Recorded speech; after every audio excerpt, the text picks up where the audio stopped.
Good Tuesday evening. Welcome back to Let's Talk Live here on the LTL Media channel. And how's everybody doing? Did something happen today? I think something did happen today. I think some very, very compelling testimony happened today in the Karen Reed trial. Very impressive. I would say performance, I guess, or cross-examination from Alan Jackson. I think Jennifer McCabe had her hands full today in that testimony. I wasn't able to watch a lot of it, and I did miss probably about 35 minutes of it in the middle today because I was working. I had my earpod in and was trying to listen as best as I could, but we'll go through it tonight. I think it's valid that we go through it. I'm going to try to do all of it tonight. I will let everybody know it is boiling in my studio tonight. The building owner actually is working on installing air conditioning in here, and it should be done in about 2 to 2.5 weeks.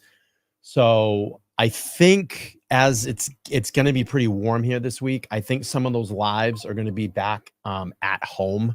Especially tomorrow night, because it's supposed to get up to 85 or 90 here, I think, tomorrow.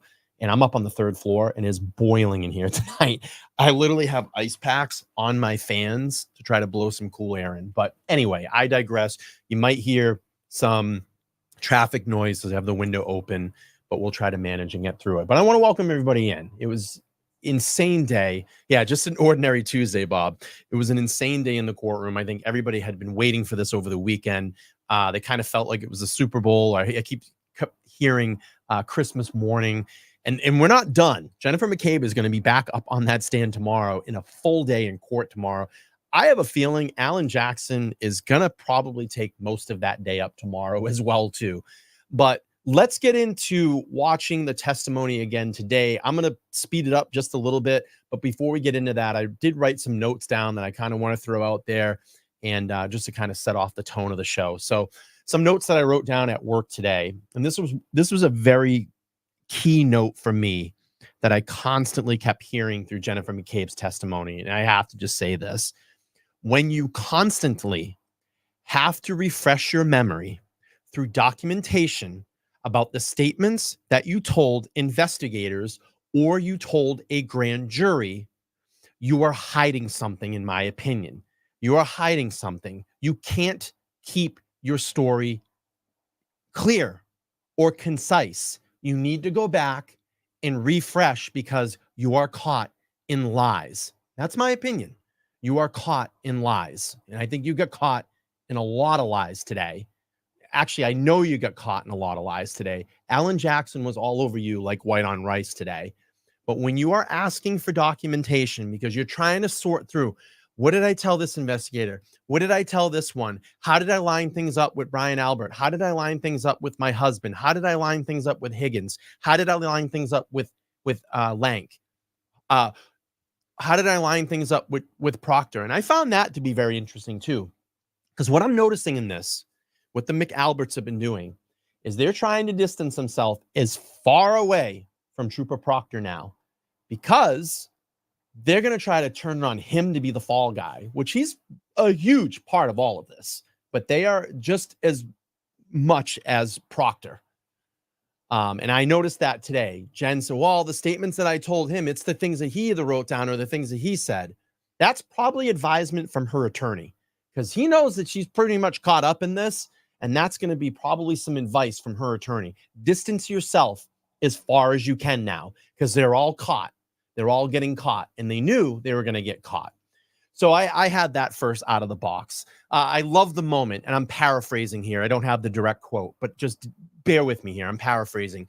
Jen to Alan Jackson. Love this. I think this was more towards the end of the day when she was getting frustrated, being called out, got caught in multiple lies. She said she goes, you may try to spin things to fit your narrative. And again, I'm paraphrasing. It's not the direct quote. You may try to spin things to fit your narrative. And Jackson looks at her and goes, no, that's why we have a judge. That's why the judge is here to make sure that I don't spin things. And I was like, oh my God, that's just masterclass. I love the fact that Jen is trying to deny data from cell phone extractions, from the Cellbrite extraction. We know that she handed her phone over. They extracted that data via Cellbrite. And what they had found is that she deleted key text messages and recent calls. And Jackson said, those cell extractions, they don't lie. I mean, if you think about this, Aaron Hernandez, what was he caught on? Cell phone extraction, text messages. Alec Murdoff, and I always refer to this case, what was he caught on? A Snapchat video. Those things don't lie.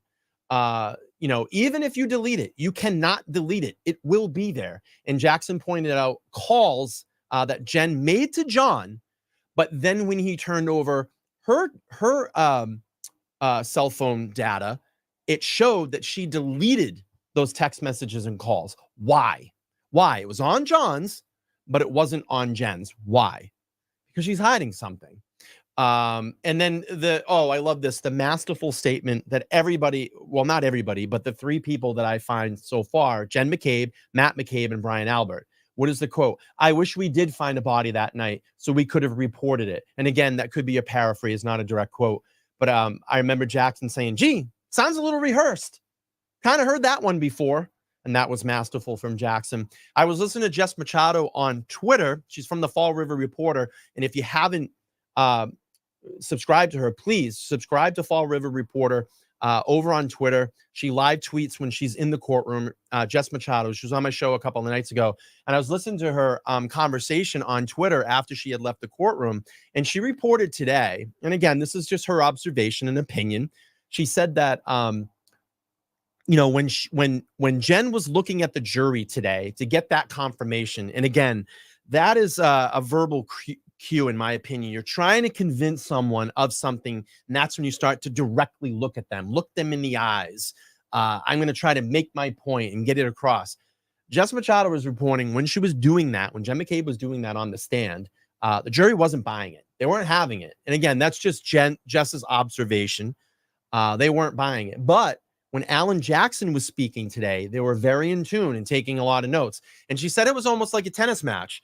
They would watch Alan Jackson say something to Jen. They would turn for her answer, and it kind of kept going back and forth, back and forth. And I wish we had the opportunity to see that wide view so we could see that going on. Because usually during the live broadcast, they will zoom in on the witness so you could hear what they're saying and see what they're saying. And then again, we heard more about the butt dials, and Jackson went into a masterful explanation of that. What was it? 5 different calls in a span of, a couple of minutes that your butt was supposedly dialing this phone. And it was funny. I was listening to Jess today on her live on Twitter, and she said, and forgive me, Jess, if you're watching this, I'm trying to be very kind, but it was funny that you said this. You go, I have a pretty sizable butt. And I haven't butt dialed anybody in my entire life. As a guy, I have a pretty sizable butt too. I haven't butt dialed anybody. I might have hit something on my phone after I open it, or after, I face recognize it and I dialed something by accident. But my butt hasn't dialed anybody unless my butt is my face to open it up. Maybe if I was using my butt as my face to face recognize, I don't know. Maybe Jen, because she does talk out her ass, uses facial recognition on her ass to open her phone. But anyway, let me just go up to a couple of things that came in. Let's make sure that we got and recognize this. I think I saw Random Remixes became a new member. Thank you so much for the support. I appreciate you. If you go over to my homepage, right down below, we'll give you access to all of those members only videos, and you'll be able to see that. I do a lot of studio updates on those members only lives or videos. Check it out.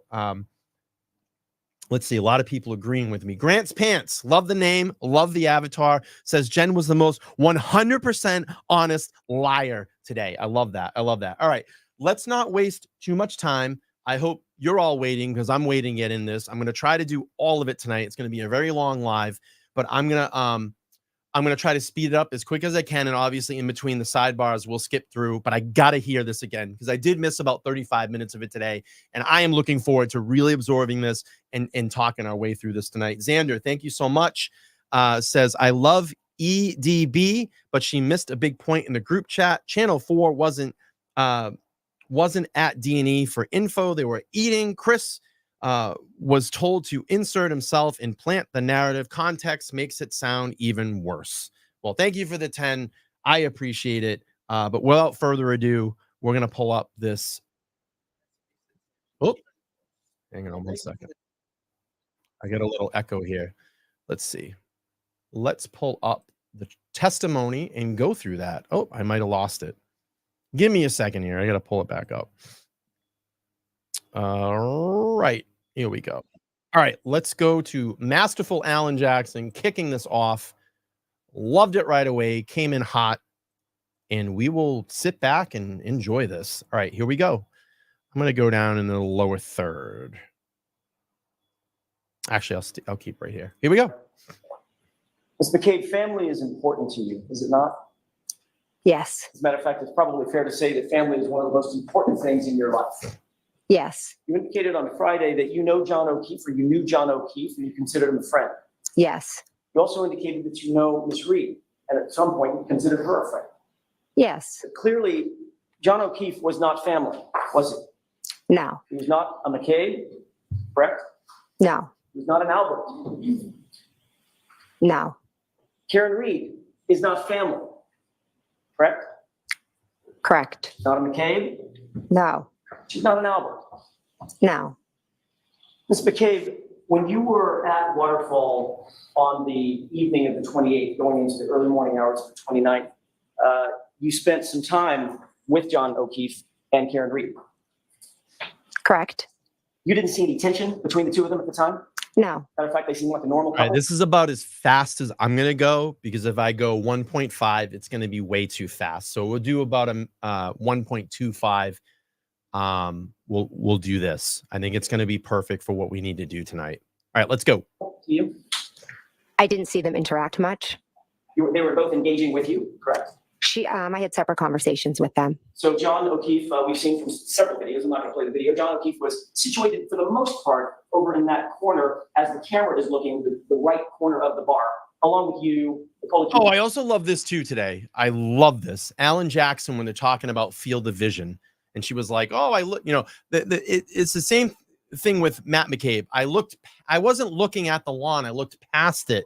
And he's like, he did the demonstration. He goes, if I'm in the room and I'm standing in front of you and anything that's in that line of sight, you're going to see it. Like this desk that's right there. What do you say? If there's an alligator in the room, you're going to see it in the line of sight. If you're looking at me, I'm sure you're going to see an alligator. I love that. He just blasted her on that. But anyway, we'll keep going. This is, I think Matt I'm not going to do over there as well. not doing.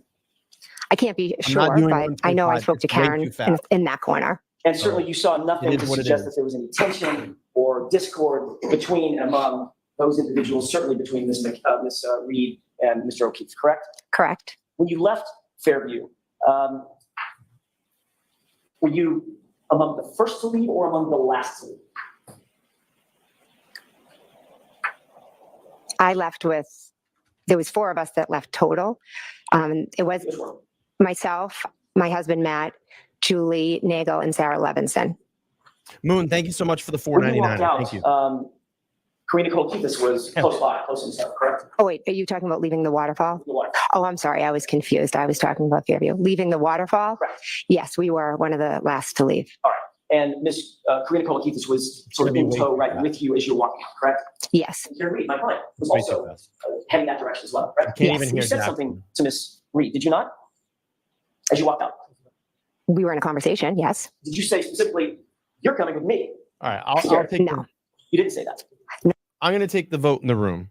Does everybody want it at 1.25 speed or 1.5 speed? I will let you vote.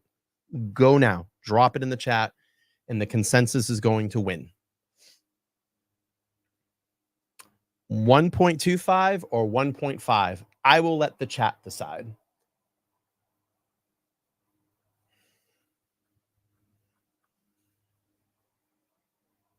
2.0. I'm going to tell you right now, 1.25 is looking like it's winning. If I have to throw a poll up, I will.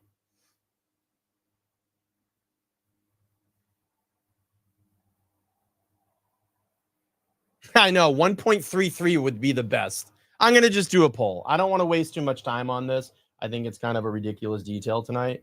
But I think 65% in the last poll. I think we're just going to do this. We're going to throw a poll up, and then I'll wait a minute, and then we're going to go 1.25 or 1.50.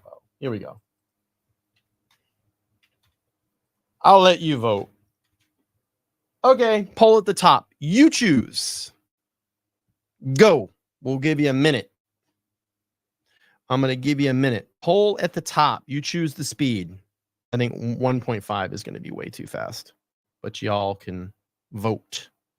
I'll leave it to the people what they want. 1 minute. Go.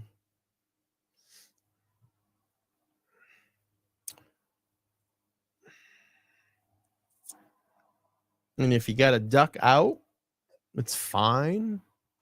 You got to duck back, duck in, that's fine. Duck, duck, duck. If it looks like, what was that? Looks like a duck. It makes absolutely no sense. That is the Commonwealth grasping at straws. If it walks like a duck and talks like a duck, it's a duck. All right. About 20 more seconds. Go, go. 20 more seconds to vote.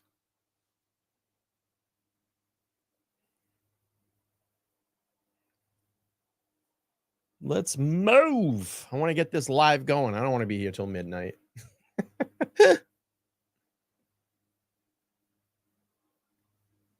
Time's up. All right, let's look at the poll. And the winner is 1.25. 63%, 1.50 is 36%. Okay, chat has dictated. Sorry. All right. And by the way, I'm just going to let you know, tomorrow night, I have Natalie, lawyer chick, coming on the show. We're going to do a lot of this tomorrow anyway.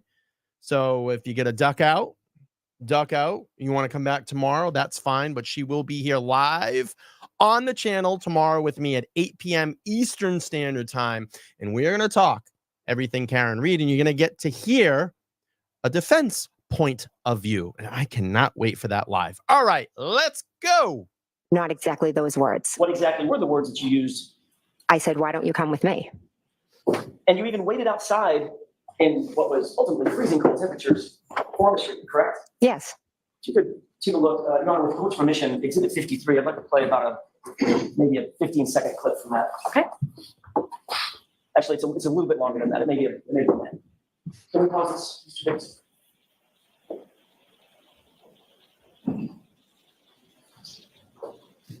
For the record, Your Honor, this is about runtime 12, 10, 17 seconds or so. If you could move that up, Mr. Dix, to 12, 10 and about 45 seconds. That's close enough. Oh. Mr. McCabe, do you recognize what's depicted in this portion of the video? I see a car. It's kind of hard to see. I don't know what the thing on the white thing is. Okay, let's go ahead and play it. Let's see if you recognize it.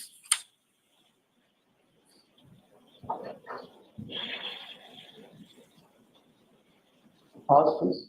That's a terrible place to pause. Move further. It's also not super clear. Can you see a person in that video? From where I'm sitting, no. It's a little tough. Yes. Let's go ahead and play it forward. Well, actually, we can that just a little bit. Did you see a person in the background right there? Honestly, I can't make out what that is. Let's play it forward and see this also. Okay. Now do you see a person? Yes. The lighting is terrible. I apologize. Not my video. Do you know who that person is? I don't know. That's you, isn't it? I can't tell from that picture if that's me. Okay, let's maybe play it a little bit further forward.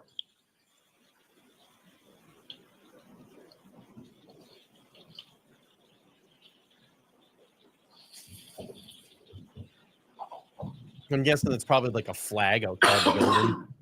It's got to be a flag on a flag. Now, with the flag out of the way, do you recognize anybody in the foreground down at the bottom right? That looks to be John. Mr. O'Keefe? Yes, Do you see someone to his right? I do. Yes. And who's that person? I cannot make it out in the photo. Okay, let's go ahead and play it forward. And pause. You see the person with the sort of white shoes just above the car. Yes. Does that appear to be you? I can't make that out that it's me, but I know I was there and I know I spoke with them. Okay, so you do recall walking outside and sort of waiting and hovering in about that area, correct?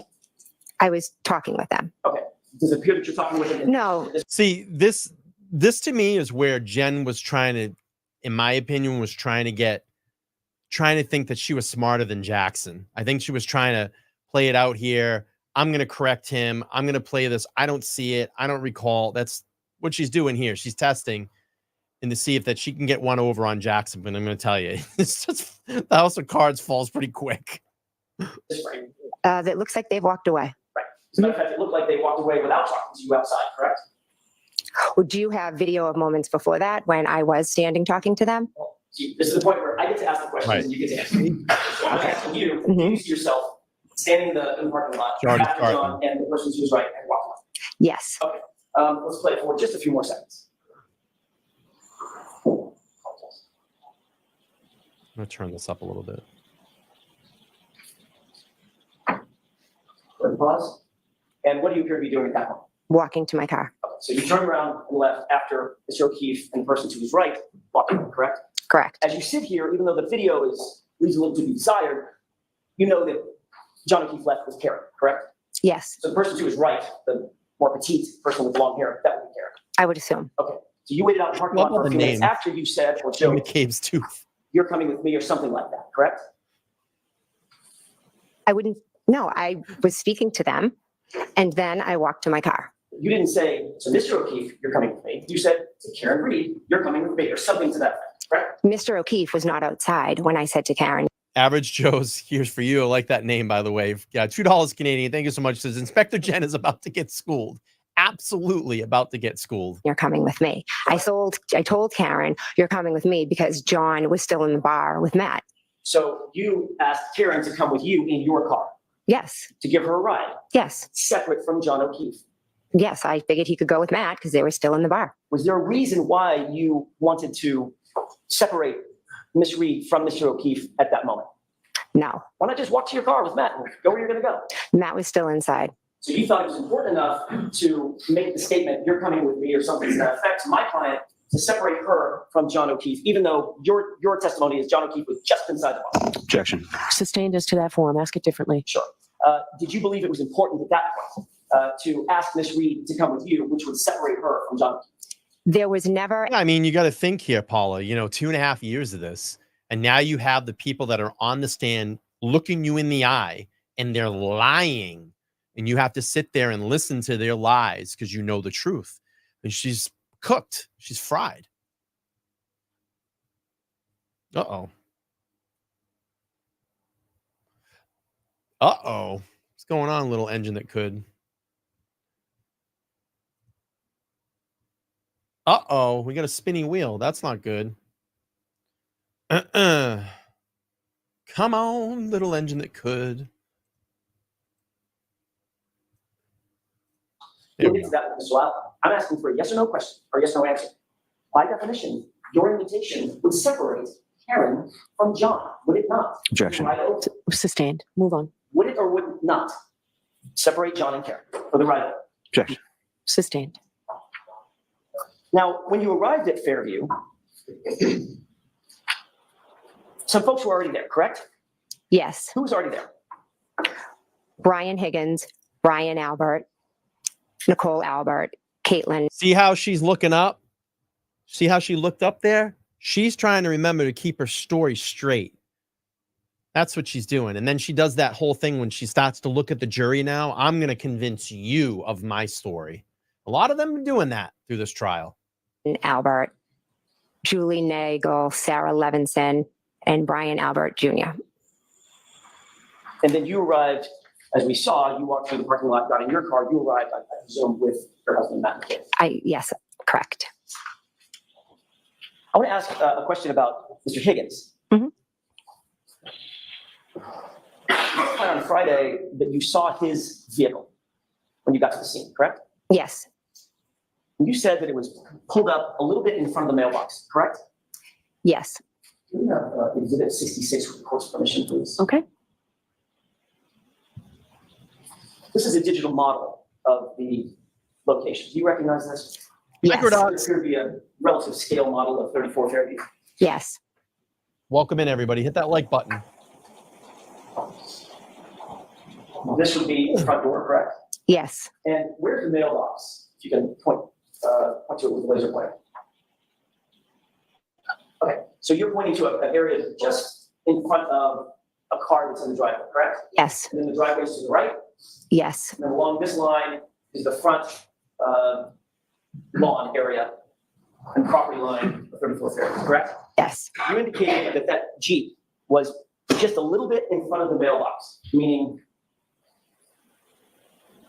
about there, correct? Yes. That's where she gets And the smoked. rear end of that Jeep would be butting up against the driveway, Yes. or at least the line of the driveway, correct? Yes. That's quite a bit of detail about where that Jeep was. Would you agree? No, because I drove down the street and I took a left into the driveway and there was a Jeep there. What I'm asking is, you didn't just say, your memory was not just somewhere in front of the house. It's literally right in front of the mailbox, the front end of it, adjoining the line of the driveway, correct? Yes, That detail obviously stuck out in your mind. it did because I was wondering whose Jeep it was. Did you discuss that detail with your husband at any point? Not sure. You're not sure? Might have. I'm not sure if I said whose Jeep is that. No, I don't mean then. I mean between then. Oh, and by the way, just to let everybody know, Turtle Boy reported today that there was one hell of a party going on at the McCabe's residence after trial today. And remember, they don't discuss the details or they don't discuss the testimony. And I made a joke. They're probably just having a marshmallow roasting party. So, yeah, that was reported. There was actually photographic evidence. of And it now, today. have you and Mr. McCabe ever discussed where that Jeep was, or your memories of where that Jeep was? Possibly. You're aware that he put the Jeep in the exact same place that you did. Objection. Are you aware of that? I am.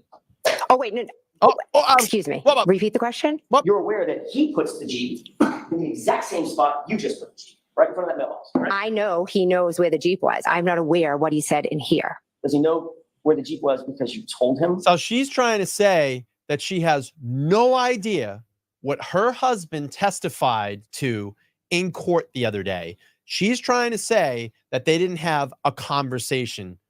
You're lying. You're not telling me that you can go with your husband. You went home with your husband all weekend and he didn't say one thing about his testimony to you? Come on. Come on. Debbie Rose with a $4.99. Thank you so much. I appreciate it. Come on. What to say about the Jeep? Absolutely not. It's because we drove together in the car and I asked. I possibly could have asked. One at a time, please, I'm sorry, I didn't mean to step on your words. I thought you. That's okay. You can continue. Thank you. Appreciate that. I don't think we got your answer, though. Okay. Yeah, I think Madam Court Reporter was asking for your answer. Can you repeat your answer? To the question of did he know where the Jeep was? Whether or not you told him where the Jeep was. I did not need to tell Matt where the Jeep is. He knew because we were in the car together. But you two discussed it When are you asking? at any time Yeah. between January Anytime. 29th It's an easy and question. today. I'm sure we have, yes. You were also interviewed by Trooper Proctor on January 29th, 2022, correct? Yes. And you were asked a series of open-ended questions. What did you see? And where did you see? I'm gonna stop this real quick. Average Joe, $5 Canadian. Thank you so much. I appreciate the super chat. He says that Jeep is everything. They don't think about the Jeep's position when you make up a story, and now we are. Have fun figuring it out now, Jenny. Yeah, absolutely. And Jackson caught her on this today. You're gonna see that in a couple minutes. Correct? Yes. Are we putting words in your mouth? No. We told you what to say at that time. No. And you told Trooper Proctor that when you arrived at the scene, after you got there, you, quote, first observed the vehicle, meaning Miss Reed's SUV, parked on the street Jeep game. by the driveway, facing the direction of Chapman. Correct? Do you have something I can look at to refresh Okay. my memory? So here's the first time that she asked for a document to refresh her memory, because she needs to look at it to figure out, how do I keep this lie straight? Because Jackson knows the truth.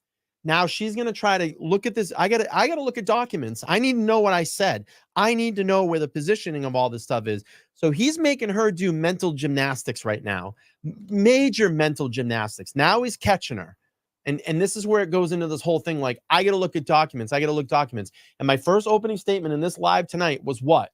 if you need to continuously look at documents to refresh your mind about what you said to investigators, what you put on the record, and what you said to a federal grand jury, then you are lying about something because you can't keep your lies straight. And that's just my opinion.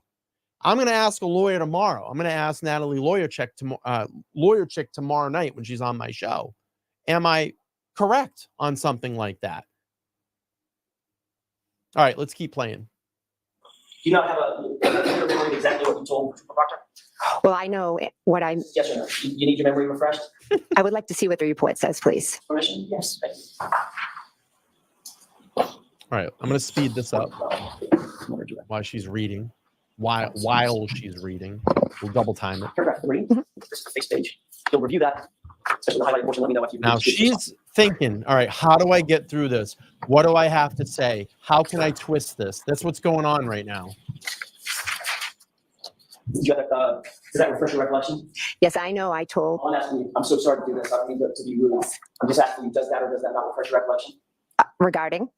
What you said to Trooper Proctor on the 29th. Well, I know what I said to Proctor Trooper on the 29th. Okay. I have to do it this way, it's court rules. Mhm. Does that help you with your recollection of what you told Trooper Proctor? I didn't tell I told Trooper Proctor the car was outside when I looked at the front door, it was straight outside. See, now this is where I talked about. They're going to start trying to distance themselves and try to blame this all on Proctor. And you're going to hear this a bunch of times through testimony. I'm telling you, this is advisement from her lawyer because he knows that, like, you're caught. Distance yourself. The answer I'm looking for. The court is going to require me to ask this question again. Mm-hmm. Does that refresh your recollection, yes or no, as to what you told Trooper Proctor? Yes. I did not say this to Trooper Proctor, no. It doesn't help. No. Okay. May I approach? Yeah, thank you, Lisa. I try to do my So best. you did speak to Trooper Proctor on the 29th, correct? Correct. And Trooper Proctor asked you some very specific questions about where things were, correct? Correct. Focused on Miss Reed's SUV, didn't it? Asked you questions about where Getting Miss caught Reed's now. If SUV you was. can show me in the report, See? Just read it. Okay. just off of what I just read, is that what you're going off? You just read it, Jen. You just read it. So she needs to look at it again because he's getting her. The house of cards is falling really quick right now. Off of, yes? I'm asking for your memory, you're testifying. Yes, so my memory is exactly where the car was. Hold on. So it's very important that both of you, one person at Wow. a time, speaks. Okay. Madam Court Reporter has to do what you're both saying, and she can't do it simultaneously. So the best way to do that is, Ms. McCabe, Oh, I hit this. just let counsel ask the question Okay. and then you answer. And if it takes a lot more time than we expect it to take, it does. Okay, so just Thanks. go ahead, Mr. Jackson. Thank you, Your Honor. I'll slow it down. Did you talk to Trooper Proctor about where the SUV was? Yes, Thank you. And he asked you questions about where it was situated outside, correct? yes, And you told him that you first observed it parked on the street by the driveway facing the direction of Chapman, correct? I told him that when I looked out the front door, the car was straight ahead. And yes, it was facing up Chapman. And you left out a little part by the driveway, correct? That could have been his interpretation or an error on his part. I see. So Trooper Proctor is wrong about what you said. Objection. No, I'll let him have it. Do you think he's wrong about what you said? I 100% said it was straight out the front door. Okay, next question, please. Thank you, Your Honor. And during the course of that conversation, you never once, Ms. McCabe, not once, mentioned a several-ton Jeep with a snowplow attached. That's a big detail. I'm not sure if I did or not. Let's take another look at the report. Would that refresh your recollection to see the report? Objection. Do you think that will help you? Oh, Bev. I'll take a look at it. Okay, May I yes. direct your attention once again to paragraph 3? She is. Oh, she's shaking. I didn't notice that before.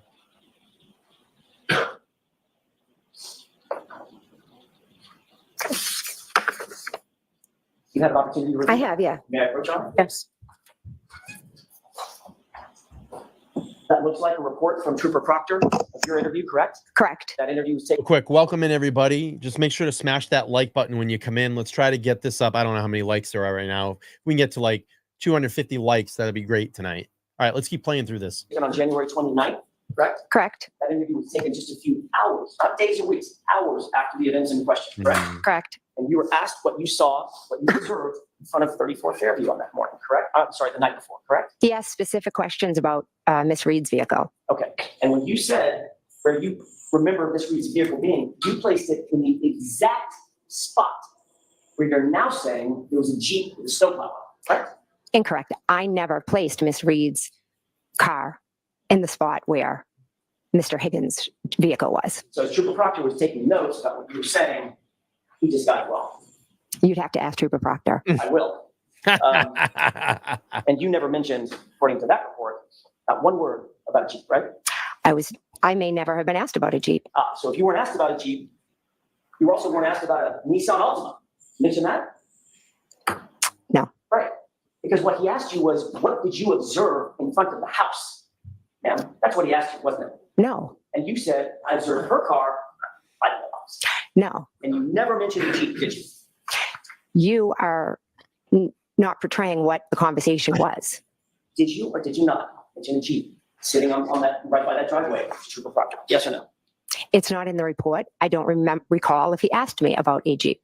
Now, following the events of January 28th, 29th, you spoke extensively to Looking at Chris the and jury Julie a lot. Correct. What do you mean by extensively? Did you speak at all? Yes, we did. Between then and now, to Chris and Julie Albert. Do I speak to Chris and Julie Albert Have you spoken to them about these events between then and now? about this case? Is that what you're asking? Come on, Jen. Yes, Ms. McCabe, I'm asking about Yeah. this case. Of course, I speak to them all the time about the vicious harassment Oh. we are all receiving. Now she's going to play. So right now, see, she just got caught up with the Jeep. And she knows she did because the document got put in front of her. Okay. So she's been caught up with the Jeep. Throwing this in right now has literally nothing to do with the half an hour that we've listened to already. Has nothing to do with it. She knows the jury's not feeling her right now. She's going to play the harassment and victim card right now to get sympathy out of this jury. And Jess Machado was reporting today, they weren't having it. They weren't having it. And she's going to mention this, I think, about 3 or 4 times through the series of this testimony. All right, let's keep playing. But that wasn't my question. My question was, did you talk to them about this case, Ms. McCabe? Yes. I realize you want to give additional answers in the editorial. I'm asking you very specific questions. Objection. So objection as to the form. We've talked about this at sidebar, Mr. Jackson. You've talked to them about the details of that night, correct? The 28th going into the morning of the 29th. Yes. You talked to them about what happened at the bar, correct? We've spoke about how we were all at the bar and Karen and John came in. Is that yes or no? Yes. Okay. You've spoken to them about your memory of what happened at the house at 34 Fairview that night, correct? Yes. You've spoken to them about who was at the bar, not just what happened, but who was there, correct? Correct. You talked to them about the timing of the night, correct? I don't think specifically, no. When people came to the bar, when they left, when people got to Fairview, when they left Fairview, things of that nature. Well, they were at the bar, so they know who was there and when they left. Don't ask if you know what they know. I'm asking if you've ever spoken to them about these issues. Yes or no? I can't be sure if we've spoken about the timeline. And you've talked to them about when they got there and when they left. I have no idea when they arrived at the waterfall. Once again, Ms. McCabe, that's not what my question was. Do you understand my question? Have you spoken to them about their memory of that night and when they came and left? She's trying to process now. See, she's looking up. Did I speak to them? I know I did. But see, They have not shared with me when they got there she's caught. or when they left. In the 2 years or 2.5 years since this event, you've had extensive conversations with friends and family about this circumstance, correct? Donna, thank you for the 2. Thank you for the 2. Correct. Yes. You've told them your observations, your story, correct? Correct. Your observations of the night. Correct. And they told you their observations of the night, correct? Correct. So y'all have compared and contrasted your perspectives of what happened that night, correct? We've tried to figure out what happened to John, our friend. Sure. And you've talked to them Friend. extensively about your observations and what your story or your version is. Is that right? To be honest, not extensively. Speaking about it is very painful and difficult. What does extensively mean? More than twice? Well, you tell me. I'm asking the questions, Ms. McCabe. That's how this works. I understand, but extensively would mean almost every day. Do you talk to them almost every day? I do, but not about the case. Subjects about this case? The viciousness is coming out. This is how this woman is in real life. You're seeing it right now on full display. Come up every day? The harassment of the case does, yes. What about the specific facts Yeah. of the case? Let's talk No, about that. it's the facts aren't spoken as much as the vicious harassment is spoken about. Understood. So You've told them your version of the events, correct? And they've told you their version of the events. Correct. And remind me, Chris and Julie Albert are, in fact, Colleen's parents. Correct. At some point, you became aware that Look your at her. daughter, She's trying to look at the Alex, jury. was She's looking at the jury. Are they buying this? Are they on my side? She's looking for someone to help her out right now. involved in this matter to some extent, correct? Yes. You became aware that there was an extraction of your phone that revealed some data about her whereabouts. That's not how I became aware now. Like 360? Yes, I know what that is. That's what I'm asking about. Mhm. You became aware that you know your phone was extracted, correct? I willingly handed over my phone. Oh, we'll get to that. Oh, okay. You know that your phone was extracted. Yes, I handed it over. And you know that your daughter's whereabouts were So she's gonna play. She's playing in. Listen, jury. I'm not guilty. I handed my phone over. I gave it to authorities. But when Jackson starts to dig in and starts comparing John's phone calls to Jen's phone calls are on John's phone record, but it's not on Jen's phone record. Why? Because you deleted them. And why would you do that? And you're gonna hear about that here. I love it. Love it. Good stuff. revealed based on data on that phone, She's not correct? smarter than Alan Jackson, believe me. That is not how I became aware of my daughter's whereabouts. You testified at the state grand jury, Mhm. questioned by Mr. Lally, correct? Yes. You were asked about the Live 360. Yes. Oh, and I also want to say this. When her data was given up, that was on February 3rd. What day did they start processing Karen's SUV back in the Canton Police Department? Let's see if the chat knows. I probably just gave it away.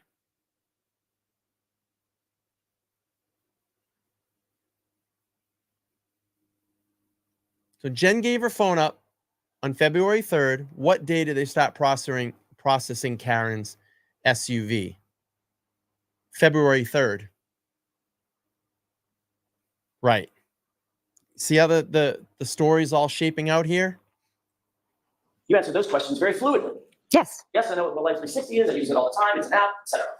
Absolutely. Okay, let's go over that for a second. Mhm. You admitted that it works as a, quote, GPS as far as where people go and everywhere that you go, correct? Correct. You indicated that it works as a reliable, quote unquote, tracking device, is your testimony. Correct. You indicated that you rely on it, quote, Exactly, so you know where your Lisa. kids are where your kids are at all times. Is that right? Correct. And you even said that it's a, quote unquote, good parenting tool. Is that right? Correct. And the reason you said that is because it's accurate in your experience and it's reliable. Is that right? It's a good tool, but it is not always accurate. But you said, when you testified in front of the great grand jury, that it's accurate and it works as a GPS as far as where you go and everywhere you go, correct? Real quick, I'm going to pause this real quick. And this is what I said. Why they picked Karen's car up from her parents' house in Dighton, towed it all the way back to Canton Police Department. That car sat there for 3 days before they processed it, okay, and started collecting their evidence off it. 3 days it sat there in Canton Police Department. You got to tell me, a Boston police officer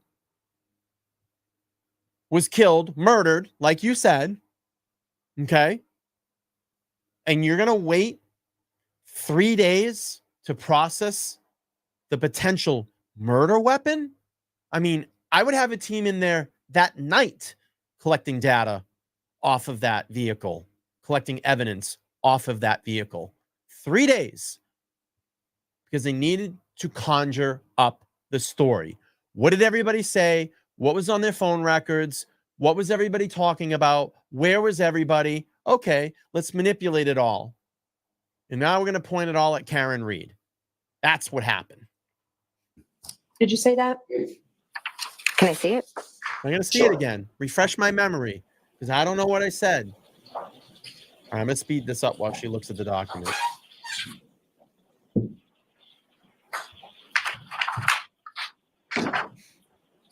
She panicking.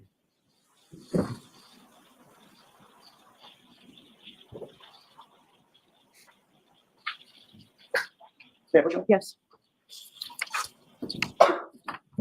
Lines 13. If that water ain't going to save you. The answer's not in that bottle. You said 13 through 15? There's no elixir in that that's going to get you away from this.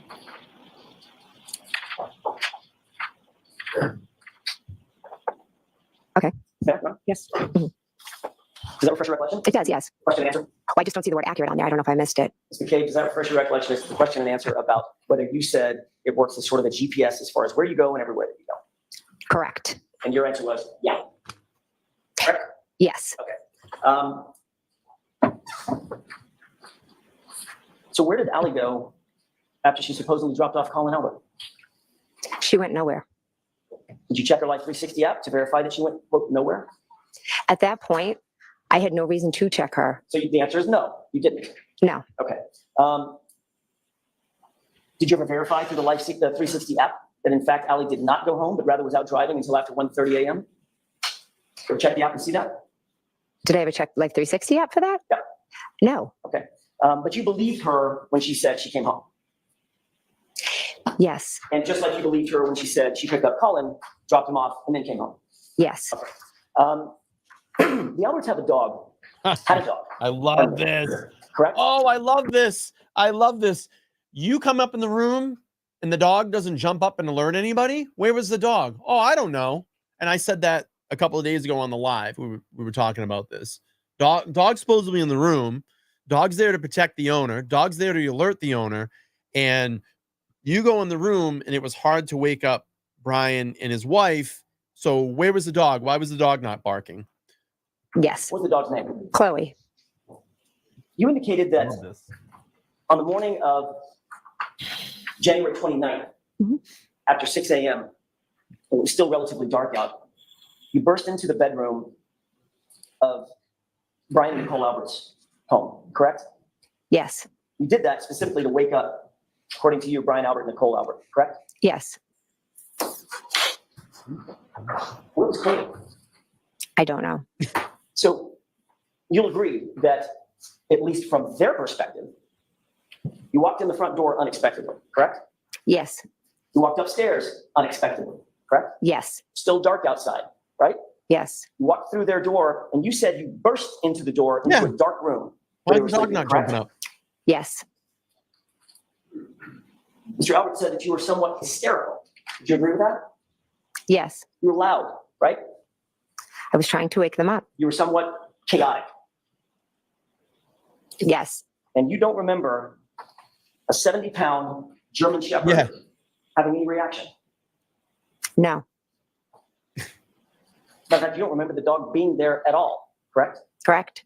You never saw that dog, correct? I have no memory of seeing that dog. Okay, so as you sit here today, Mhm. you cannot say that the dog was here because you don't have a memory of ever seeing it. I did not see it. No. And remind me once again, when you were leaving that night, that early morning before, Mhm. who was the last person to leave? Was it Caitlin? I believe she left after us. We talked about this, and I want to get into a little bit more detail about it. You indicated that at some point you looked outside and you saw Karen Reed's SUV in front of the house. Safe to say, correct? Correct. About what time was that you first saw it? I gotta think. What time was it? I gotta think. I gotta process it. I can just give you maybe approximates. What do I say?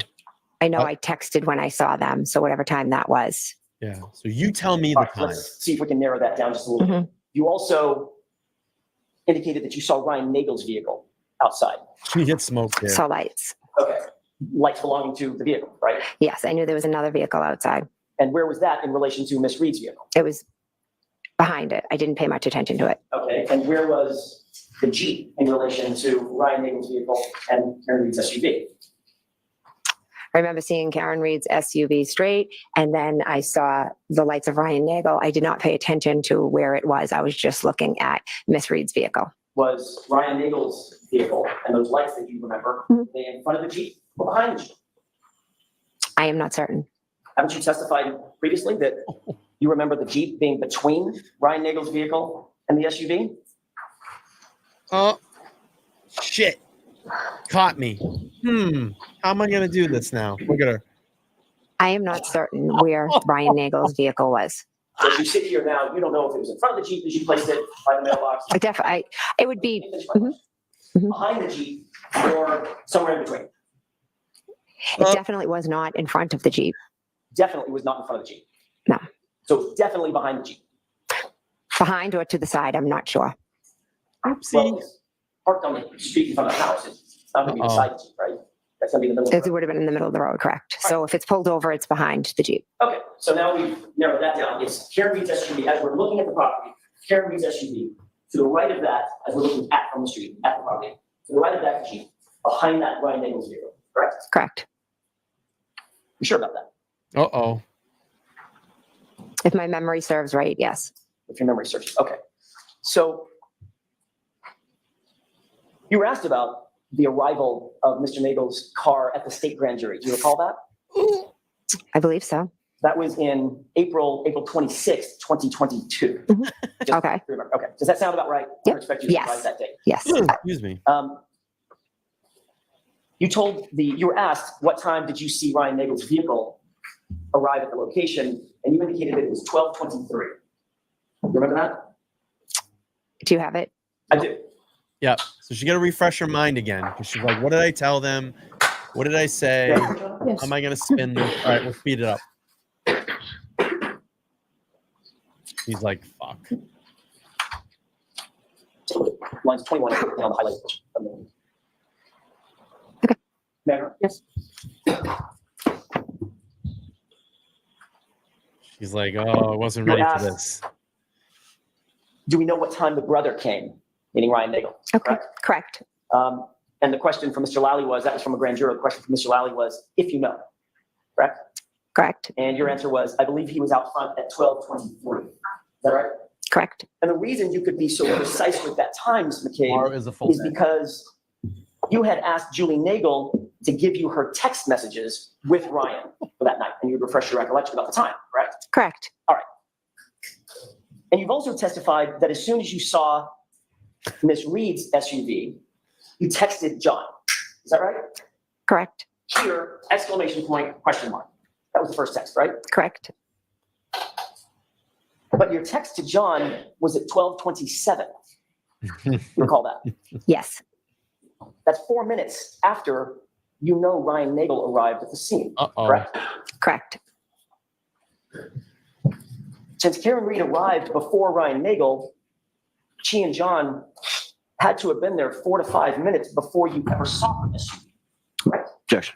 Ooh, Isn't that right? I like how Bev left. Ryan Nagel texted his sister at 12:23 here. And then he texted again that he was What she's trying to do is, this is the rehearsed story.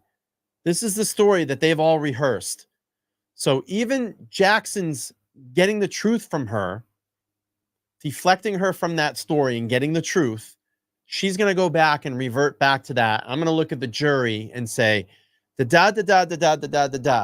know, Ryan Nagel texted, this is all rehearsed. And she's going to start looking at the jury in their eyes to try to convince them that her story is the one that's correct. And we know it's not. I mean, Jackson's caught her about 40 million times already. going to leave. Then Julie Nagel went outside, and Okay, that's not my question. It's very rehearsed. I'm explaining what happened Done, in the done, 4 done, minutes. done. You can explain at another question. My question is very specific. Given the fact that Karen Reed, by definition, arrived at the location before Ryan Nagel, and Ryan Nagel arrived at 12:23, that means, and you didn't notice the SUV until 12:27, that means her car was there for at least 4 minutes before you ever noticed it, Mhm. correct? Objection. Is that correct? Lally, Can you help answer that me. question? Correct.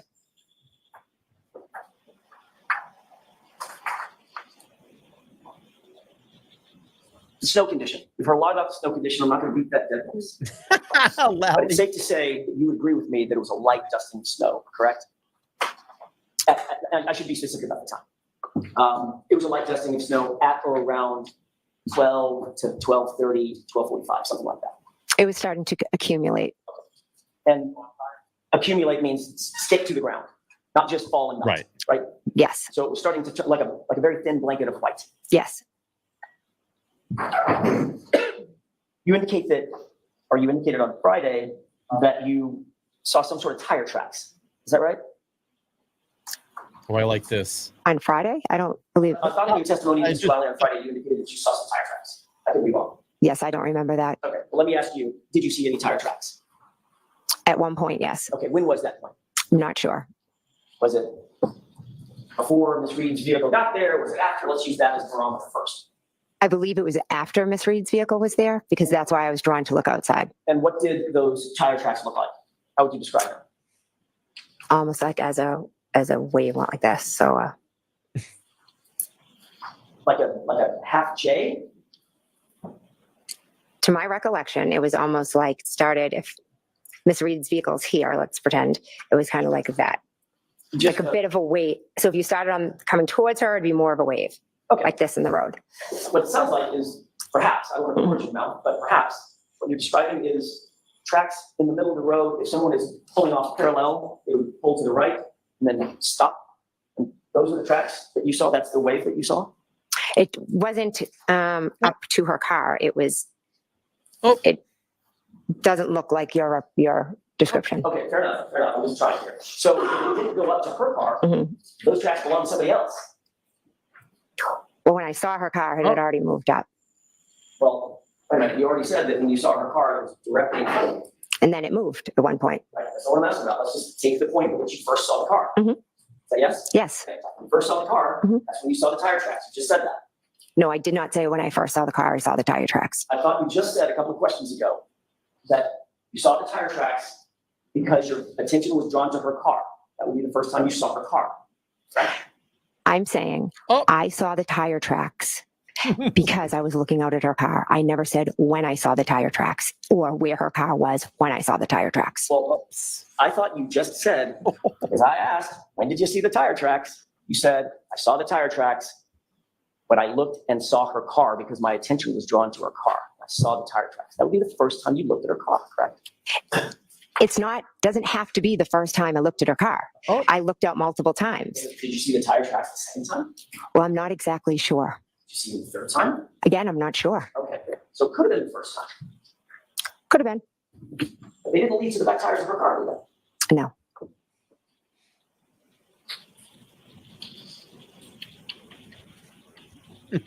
Let me have just a moment, Your Honor. Yes.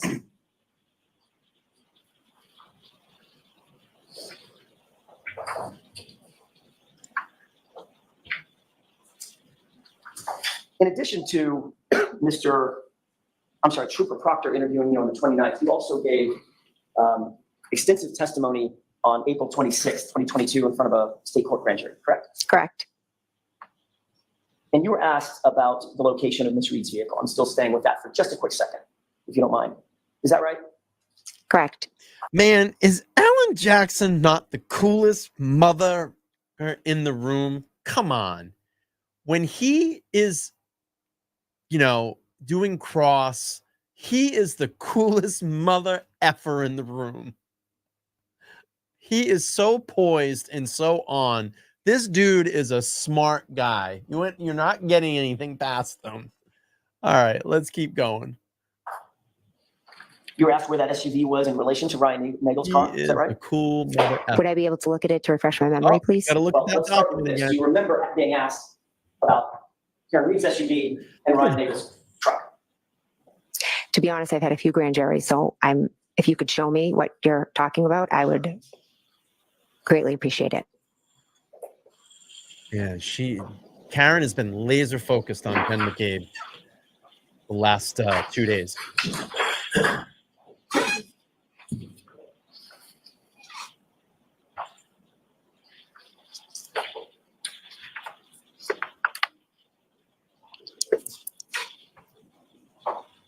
Let me have just a moment, Your Honor. Yes. I'm going to speed this up. I think we're going to get the break here. Never screen. Nope. I'm wrong. Let's speed things up, Your Honor. Just a moment. Okay, take your time.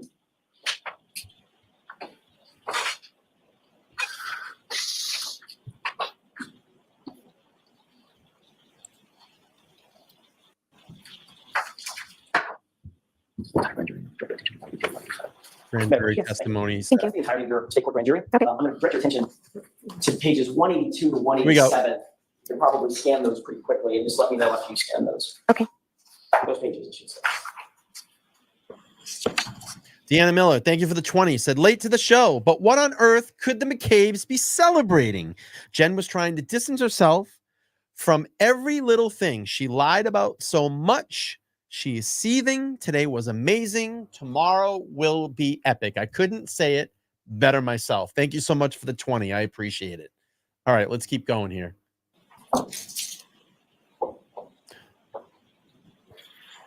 I'm going to speed this up while she looks at the document so we can save some time. Excuse me. Thank you, Massacre. I appreciate it.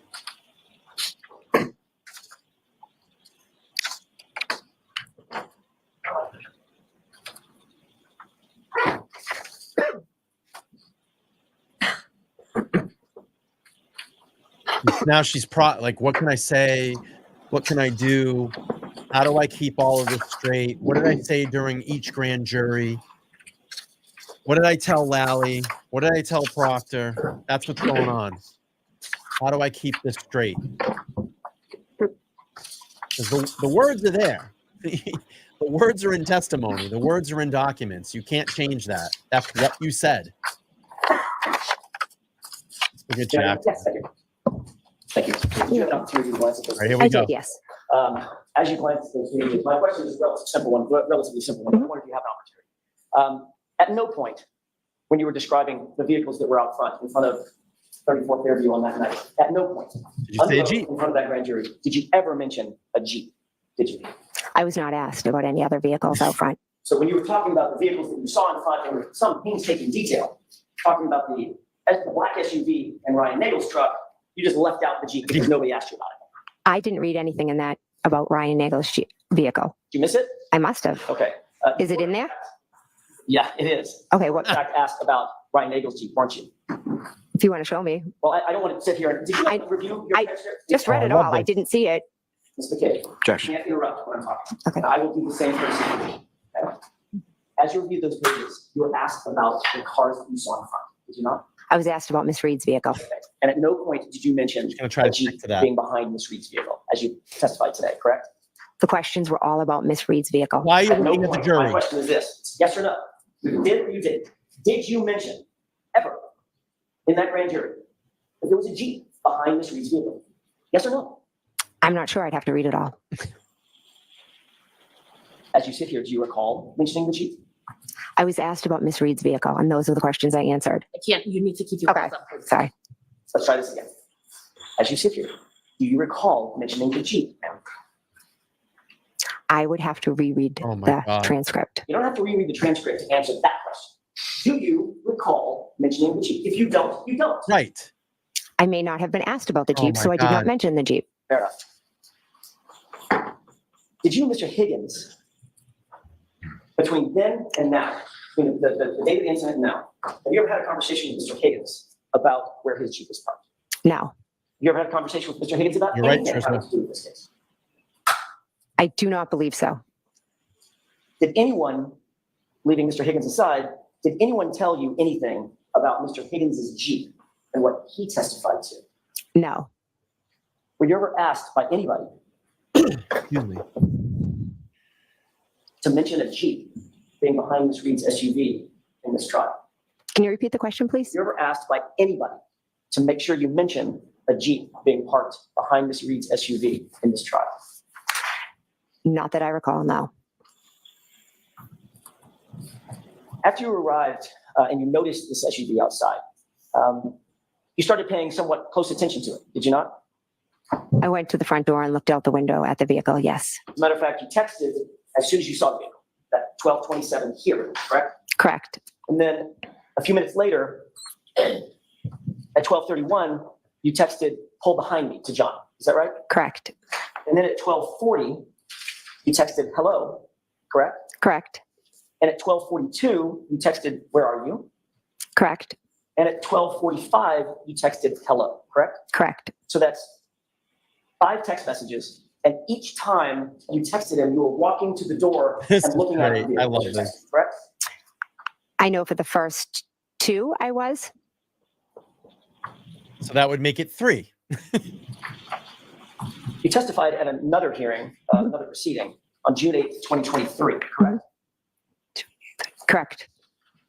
In that other proceeding, did you testify that you got up and sat down and got up and sat down every time you were texting? Possibly. Okay. So if you got up and walked over to the door and you see the SUV and you text, and then you walk away from the door and sit down for a second, that would be one text and one view of the SUV, correct? Yes. So if you did that at 12:27, 12:31, 12:40, 12:42, and 12:45, you'd agree that's 5 times that you were up and down looking at the SUV, correct? I'm not sure if I did it 5 times. How many times do you think you did do it? I know I definitely did it the first when I said here. I know I definitely did it when I said pull behind me, because that's when the vehicle had moved up a little bit. And then did you see the vehicle move up again a second time? Yes, that's when I told him to pull behind me. Okay, so that's the first time. So just so we're clear, when you first saw the SUV, it was stationary, correct? When I first saw the vehicle, it was straight ahead out the front door, stationary. And you texted here. Correct. Then you walked back over to the window, or, I'm sorry, to the door, to the storm door, and you said, pull behind me, correct? At 12:31. Correct. All right. At that point, you saw that it had moved up a little bit. Is that right? Yes. Okay. So if you saw it move up a second time, which you just said you did, then that would be a third time that you had to have seen it and texted, correct? Why would that be third time? Because it only moved once so far. You saw it move twice. So the first time I saw it, it was here. And I said here. And then the next time I texted, I said, pull behind me. So that was 1 time, 2 times. Keep going. And you said you moved it. You said you saw it pull up again Right. a second time. So you saw it move twice. She's like, oh, shit. What makes Oh, if yeah. I pull to further up? Right. So that's 3 times. 3 times that you're up to the door.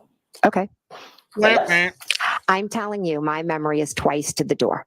Mr. McCabe, it's not a trick question. You just testified that you saw the car move twice. By definition, that has to be, you looked at it 3 times. Stationary, move once, move twice. Maybe I used the wrong wording. Maybe. Oh. She's buried. She's puddling I'm gonna have to now. slow you down. Sure. She's thinking right now, when is this going to end? She thinks that she's going to get off quick. Ain't going to happen. Jackson's going to keep you there. And I bet she's going to take up most of the day tomorrow as well, too. If not, probably the entire day. We haven't even gotten to 227. Wait for that. All right, I'm going to speed up a little bit. Might be the break. Can't remember. So. Nope. When you testified in front of this other proceeding,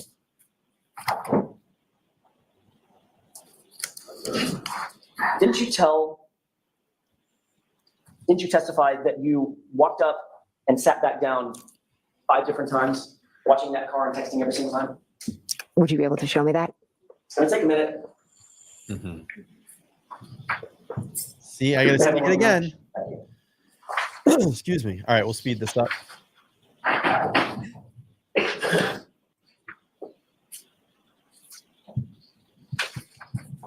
I need to see the document again so I keep my story straight.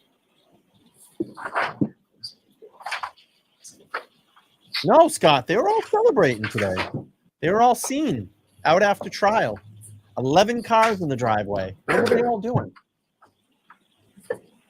They were celebrating today.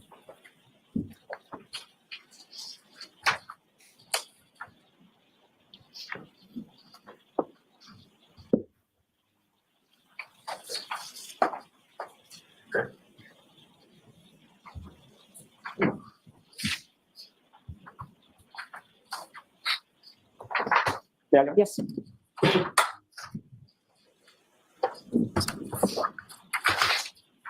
Look at those 4 pages. Here we go.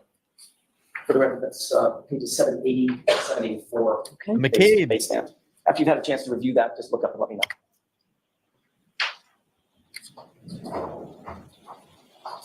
Real quick, Pierre, $5. As this goes on, Jen McCabe says, I was in shock several times. How long does shock last?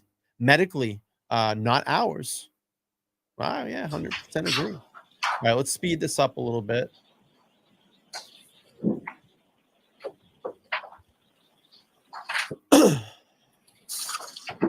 Thank you for the 5, by the way. Thank you, thank you, thank you. Welcome in. Smash that like button if you haven't done that.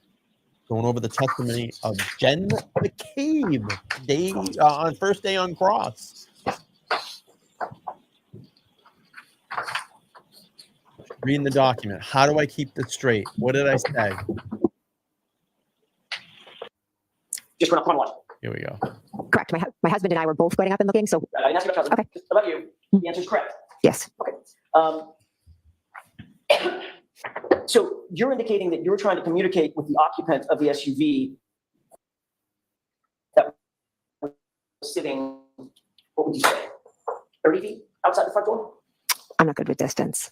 It's further than you and I are from each other, correct? Correct. At least double that, right? Correct. Okay, so could you give me, maybe yards are easier, like 10 yards, 15 yards? Again, I'm not good with measurements. Okay, just right outside the front door. Within, Straight outside, yes. well, straight outside until it moved. To the front door. Of the front door is where it was. Okay, straight outside until it moved, according to you, correct? Yes, and then it moved. Correct. And then moved the second time. Yeah. Correct. It moved to the flagpole and then it moved up again. Then you indicated that you had an absolutely clear view of the SUV. You were asked those questions, correct? If I had a clear view, Clear view. I could see the car out front. Yes. You were asked, you were looking out the front door of the house. Your answer was, uh-huh. You were asked, and there's a window in that door, right? Answer, it was opened. Yeah. Question, so you had a clear view outside. Answer, a clear view outside. Yes. Remember that? Yes. And is that your memory? You had a clear view? I had a clear view of Karen's vehicle outside. Correct. And then you reiterated that with the following exchange. Question, was the amount of snow coming down sufficient? So let's hear the question. Was the amount of snow coming down sufficient to obstruct your view of the vehicle, or did you have a clear view of it? Answer, I had a good view of it. Objection. The objection is as to the form of the question and the reading. No, that's okay. I'm going around the question. Was that your testimony? Yes. So not only did you have a clear view, you indicated in your words you had a good view of it, right? Correct. Then you noticed that the SUV was gone after the 12:45 text, right? Correct. So you're looking at that SUV over the course of between the beginning text and the end text. It's about 19 minutes, right? 12:27 or so to 12:45, 18, 19 minutes, something like that, correct? Correct. You maybe add a minute because you got back up and didn't text, the SUV was gone, right? Correct. So you would agree, we just do some basic math. You're looking at that SUV on average about every 3.5 minutes. I guess I'm. If you want to pull out the times, then you can look at them. No, well, we talked about the times and you agreed that you were texting between 12:27 and Who wants the 12:45. times? Correct. Right? So She wants the time so she can keep her story straight, so she doesn't get contradicted. if you were just to divide that by 5 times, getting up and looking, I don't know, I can do the math in my head, maybe it's every 3 minutes or so. Correct. At no time did you hear any noise or sound outside that was unusual? Caught your No. attention? You didn't hear any squealing of tires or squealing of brakes. Nope. No. You didn't hear any screaming or yelling.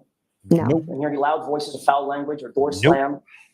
No. You didn't hear any verbal argument or the revving of an engine, anything like that. No. Matter of fact, you didn't hear any collision or crash, did you? No. Surprised Lally didn't. Matter of fact, the entire time that you looked out at object that there. vehicle with that clear and that good view, you didn't see anything out of the ordinary, did you? No. And you would agree with me, as you looked at the SUV, you're looking over the lawn to the SUV out at the street, correct? Correct. There was no obstruction between you and the SUV. You've already testified to that. Is that right? Correct. And you could see everything in your field of view. Correct. And then you saw the SUV gone. It had driven away after 12:45. Correct. So I have a question, Ms. McCabe. Mhm. Where was the body? Oh boy. I have no idea. I'm assuming the body was on the front lawn. The problem with that is you were looking at the front lawn. Weren't you? I was looking at the vehicle and where it had moved. You know what field of view is? Would you like to explain it? No. You had a clear and good view across that lawn to the SUV, didn't you? When it was straight out, I did, yes. I love You had a this. clear and good view of that SUV the entire time until it left, didn't you? I could see the black SUV, correct. Nothing was obstructing your vision. I wasn't looking at the ground. I didn't ask you about the ground yet. We'll get to the ground. Nothing was obstructing your vision, was it? No. So you had a clear and good, your words, not mine, a clear and good view of the SUV Yes, and everything in front of it. I never said everything in front of it. I saw the SUV. It's black. It has lights on. And as it moved, I could see it with its lights. You had a clear view of everything between you and the SUV. All the things closer to you and the SUV. I wouldn't say that. So your view was obstructed on what was between you and the SUV, but not obstructed on the SUV? That's not what I was saying. No, of course not. Because if you had a clear field of view to the SUV, you could see everything in front of it as well. Right. Meaning between you and the SUV as well. If I'm looking straight out at an SUV, I'm not looking down at the ground. Let me ask you a question about that. You're focusing right now on my face. It's the most Yes. ridiculous Answering these thing. questions. Mhm. You think you'd see, I don't know, an alligator sitting in front of me if it was there? Objection, Your Honor. You think you would see something? Can you clearly see that there's nothing between you and me except a podium? Yes. Well, there's a table. And you don't have to look down to see that, right? Correct. You're looking directly in my face, but you can see things that are between you and me because you have a field of vision, right? Objection. So I'm going to see counsel at sidebar for just a minute. Believe me, Jen, the answer's not in that water bottle. All right, let's speed up here. I think this doesn't go too quick. Oh, what's going on? Get that back up. There we go. I thought it was a little choppy. I'm like, what's going on here?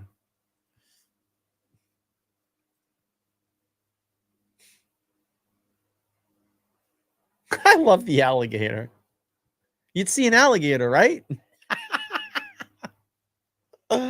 Oh, Jackson, so masterful.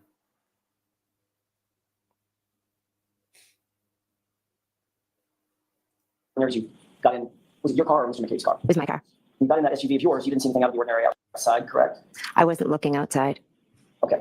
I know that that is the answer that you want to give to every question. My question is yes or no. Did you see anything out of the ordinary? No.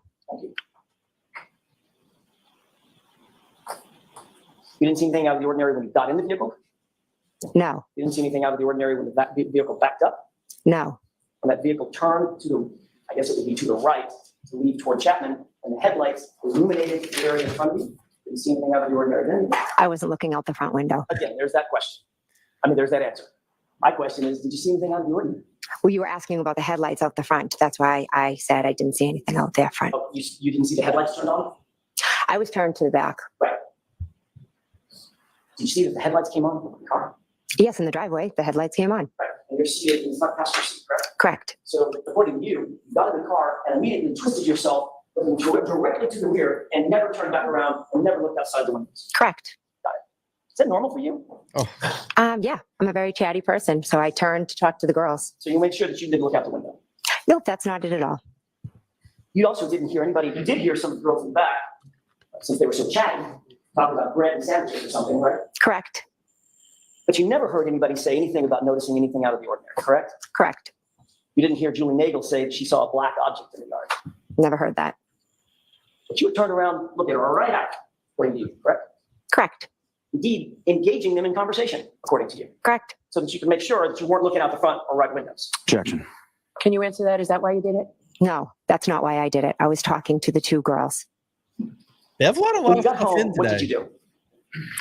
I went up to bed. What time do you think you got home? Somewhere after approximately Approximately. between Here we 2 and go. 2:15. Took you a few minutes to drop the girls off? I thought that Jackson was going to go right here into 227, but he didn't. I'm sure we're going to hear about that tomorrow. I thought this was going to be the lead into 227, Correct. but When you got home, you got on your phone, correct? Yes. she feels like it's coming. See? Before you got on your phone, you went upstairs. She feels like it's coming. She says, she goes, she's preparing. Here comes 227, but he holds off. And I think he's going to bring it in tomorrow. To your bedroom. Yes. Did you use any applications? Well, let me ask it this way first. Did you make any phone calls, just using your phone, any phone calls after you got home, either downstairs or upstairs? I do not believe so. Did you use any applications to communicate with anybody through Wi-Fi? You know what I mean by that, right? FaceTime audio or Excuse me. WhatsApp phone calls, things like that. Text message? No, actually, and you may not use these, but I'm asking, did you use any kind of third-party app that uses Wi-Fi, VoIP calls, other than just a phone call? No. I wonder if he knows that those apps touched her Wi-Fi. That's probably why he's asking. We've heard a lot about Wi-Fi too. That's another Easter egg that they've kind of thrown out there. I'm going to guarantee you they probably have some Wi-Fi that hit inside 34 Fairview. And that it's funny that they're talking a lot about that and Bluetooth. And I talk a lot about the I used to talk a lot about the Idaho 4 case until it started to stall. But they talked a lot about Bluetooth and Wi-Fi in that case too. And I guarantee you some of their phones touch the Wi-Fi in all these houses. No, Sounds like you don't even know what that is. I don't even know what you're talking about. Fair enough. So it's safe to say that you didn't use or you don't use any multimedia to communicate. You don't use FaceTime or Snapchat or Signal or anything like that. I've used FaceTime with my children. Yes. Not for phone calls. No. FaceTime audio is a way that you can make a call. No. I've FaceTimed with my kids at school, but. Why are you looking at the jury again? Oh, okay. So yeah, I guess not. You didn't do that night either. Not that I recall. Did you? Now I'm going to get back to your question. Did you text anybody? I did. Yes. Who did you text? I texted my sisters and I texted my husband and a friend in a group chat. Why? You texted your husband and a friend in a group chat? Mm-hmm. Yes? Yes. Your husband was home? Yes.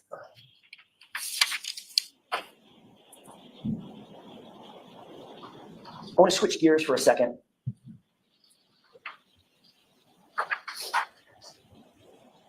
And ask you real quick about later that morning when you went to John O'Keefe's house. Why would you include your husband in a text if he's right next to you?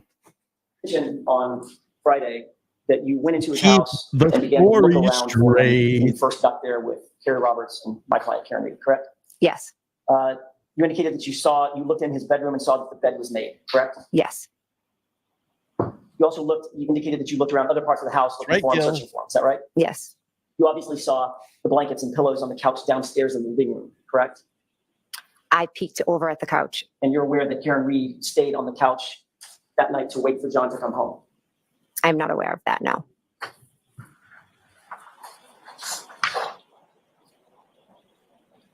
You testified on Friday that my client said at the scene, when you got back to the scene, 34 Fairview, just after 6 a.m., that she said, I hit him 3 times. She declared it, correct? Correct. Not Line once, of question. not twice, 3 times. I hit him, I hit him, I hit him, correct? Correct. You have a very specific memory of that event, do you Right. not? I do. Obviously, that's an incredibly impactful thing for you to remember. Is that right? It was an impactful statement. Yes. And you remember it today as well as you remembered it the day she did it. Yes.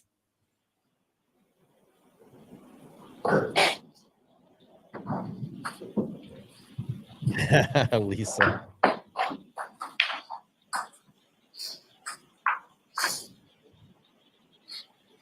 I'm gonna have just a moment. I'm going to speed this up.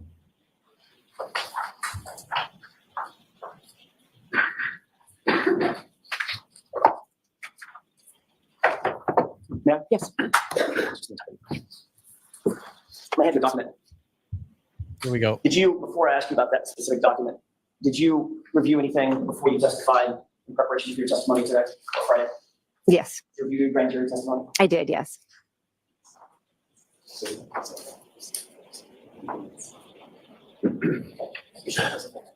Understood.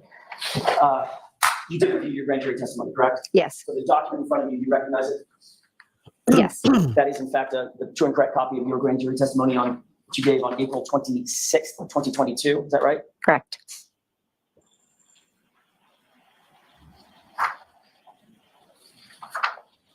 She's thinking, what is he going to ask me now?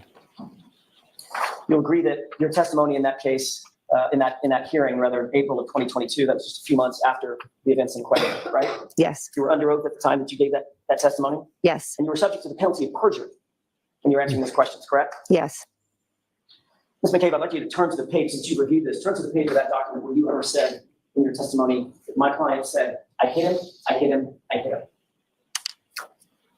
Was I asked what she said? I get to ask the questions. Well, I'd like you to direct me where to look. I want you to look at the entire grand jury testimony if you need to, and turn to the page where you ever said that my client said, I hit him, I hit him, I hit him.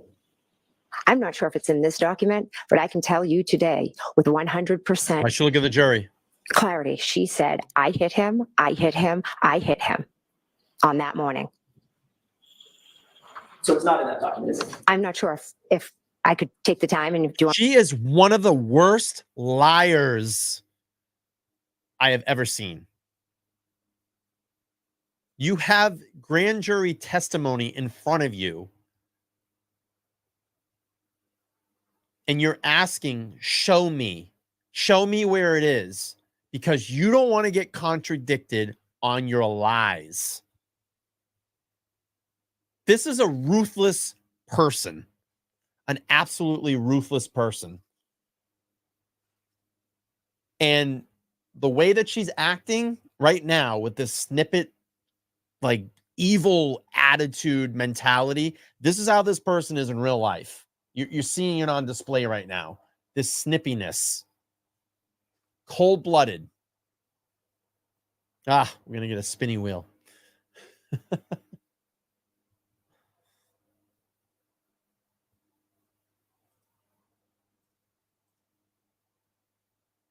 It's scary. I'm waiting for this to click up here. Come on, spinny wheel. I'll allow that. it is, yes. Did you see it in the transcript? I cannot recall. It's over 200 pages. Jackson just laughs. May I approach on? Yes. These are select pages. 190, 192, 193, 201, 208, 5. I'm just going to show you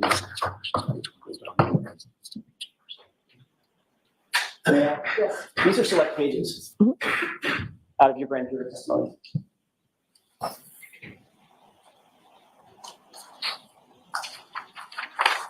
Isn't it true, Ms. McCabe, that you were asked when you testified no fewer than 12 times what my client said, either at the scene or on the way to the scene? Harriet, thank you so much for the 15. I appreciate that. Thank you. Thank you so much for the 15 on, I think it's Cash App. Thank you. If anybody wants to make a donation via Cash App, the link will drop, or it can be $. At the scene, I was LTL asked podcast. twice, according to this. My question is, isn't it true that in April of 2022, you testified no fewer than 12 times, Boom. 12 separate statements you gave about what my client's statements were, either at the scene or in the car ride on the leading up to go into the scene? Remember that? I do. Okay, so on page 190 of what you're looking at, it should all be highlighted. It is. You testified that my client said to you over the phone at 4:53 a.m., she asked the question, did I hit him? You see that? I do. Number two, on page 192, He's schooling her now. talking about when y'all were in the car on the way to the scene, Karen asked the question, could I have hit him? You see that? Yes. Page 193, lines 1 through 2. You testified that in the car, once again, she asked the question, could she have hit him? You were relaying that, meaning could I have hit him, correct? Correct. Page 193, line 23. In John's driveway, she asked the question, quote, and she's asking if she could have hit him. Yes. Page 201, driving to Fairview.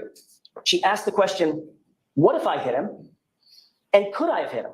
Correct? Correct. Page 202, lines 1 through 2. Smoked. While driving to Fairview, she asked the question, could I have hit him? Correct. Page 208, lines 24 through 25, outside at Fairview, she asked the question, did I hit him? And went on to ask, She's shaking. could I have hit him? She's getting smoked. Correct? Correct. And your testimony was also on page 208 that Karen was See, Jackson was ready for this. He knew that she was going to play this I don't remember, this dumb game. Oh, I don't know what I said. I don't know if it's in the document. Can I look at it? He was ready for this. He knew she was going to do this. What a smart attorney. yelling nonstop in front of the female EMT, did I hit him? Could I have hit him? Is he dead? Correct? Correct. May I approach? Yes. So real quick, and you know, we're about an hour and 30 into the live. We'll get through this here. I just want to kind of tell a quick story. and it's someone that has been an acquaintance, not friends, an acquaintance of mine for quite a long time. Someone that I've known for a while, and came at me pretty hard when this person found out that I was talking about this on my show, and found out that I was a pro Karen Reed supporter. And they had, through Messenger, just kept constantly messaging me every day. It got to a point of like annoying, to a point where I just had to like unfriend them and block them. I didn't want to do that. So I felt like, I was like pussing out a little bit, I guess. But I just like, I didn't want my phone going off all day. So I ended up just blocking them. But it's funny. The last last message they sent me was, Brian, I have been an EMS worker for 32 years. I've met a lot of people over the years and have many sources. I will tell you this. The bomb will drop in the next 1 or 3 days. This is about a day ago, maybe 2 days ago, 1 to 3 days. The evidence will be so overwhelming. The fucking maggot turd boy and his shaft stroking followers are going to look very dumb. Buckle up, buddy. And I'm looking forward to the lawsuits that follow. I just want to answer you. And I hope that you're starting to see this, but I'm going to answer because I know you're watching my show. I'm going to answer you. The bomb definitely dropped today. And your prediction was correct when you said the evidence is overwhelming. And it is. And I hope that you're starting to wake up. And I hope you're starting to see. Because generally, I think you're a really good person. I really do. And maybe you're upset that some of these EMS workers got caught in a lot of lies. And I get it. You're standing behind your profession. And I don't shit on that profession at all. I admire EMS workers. I admire policemen. I admire firefighters, first responders. It's a hell of a line of work to be in. It's very stressful. I understand that. But I want you to come to the realization there are bad individuals that get into that line of work and they screw up. And they do things like this. It's okay to say that they screwed up. It's okay to say that they fabricated this. I hope you're seeing it, because if today didn't convince you, it's going to get worse. This is just the tip of the iceberg. And these people are crumbling quickly. And my heart bleeds for the O'Keefes, because these are the people that they're running with. I feel awful, and I hope that they're starting to see it, because I'm going to tell you, about 99.9% of the people that I come in contact in this surrounding area that knows about this case look at me and say, there's no fucking way Karen did this. So I hope that you wake up, because you're a good person. You're a good person. And I would like to maintain that friendship relationship, but we'll go on. We're going to get a spinning wheel here.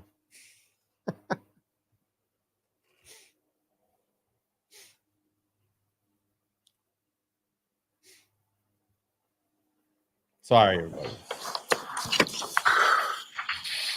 That's 12 times that you reiterated under oath, under penalty of perjury, in April of 2022, what my client's statements were, either at the scene or leading up to getting to the scene, correct? Correct. Every single one of those, 12 separate times, you indicated that she asked a question, something like, could I have hit him or did I hit him, correct? Correct. Not one time in that testimony did you say, she declared, I hit him, I hit him, I hit him. Did you? The questions that were asked, when she said, I hit him, I hit him, I hit him, that was at the scene in response to an officer asking questions.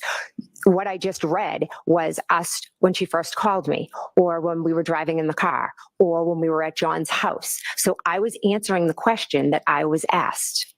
And real quick, I want to further add to this story. Last night, and I will show you to prove that I am not lying.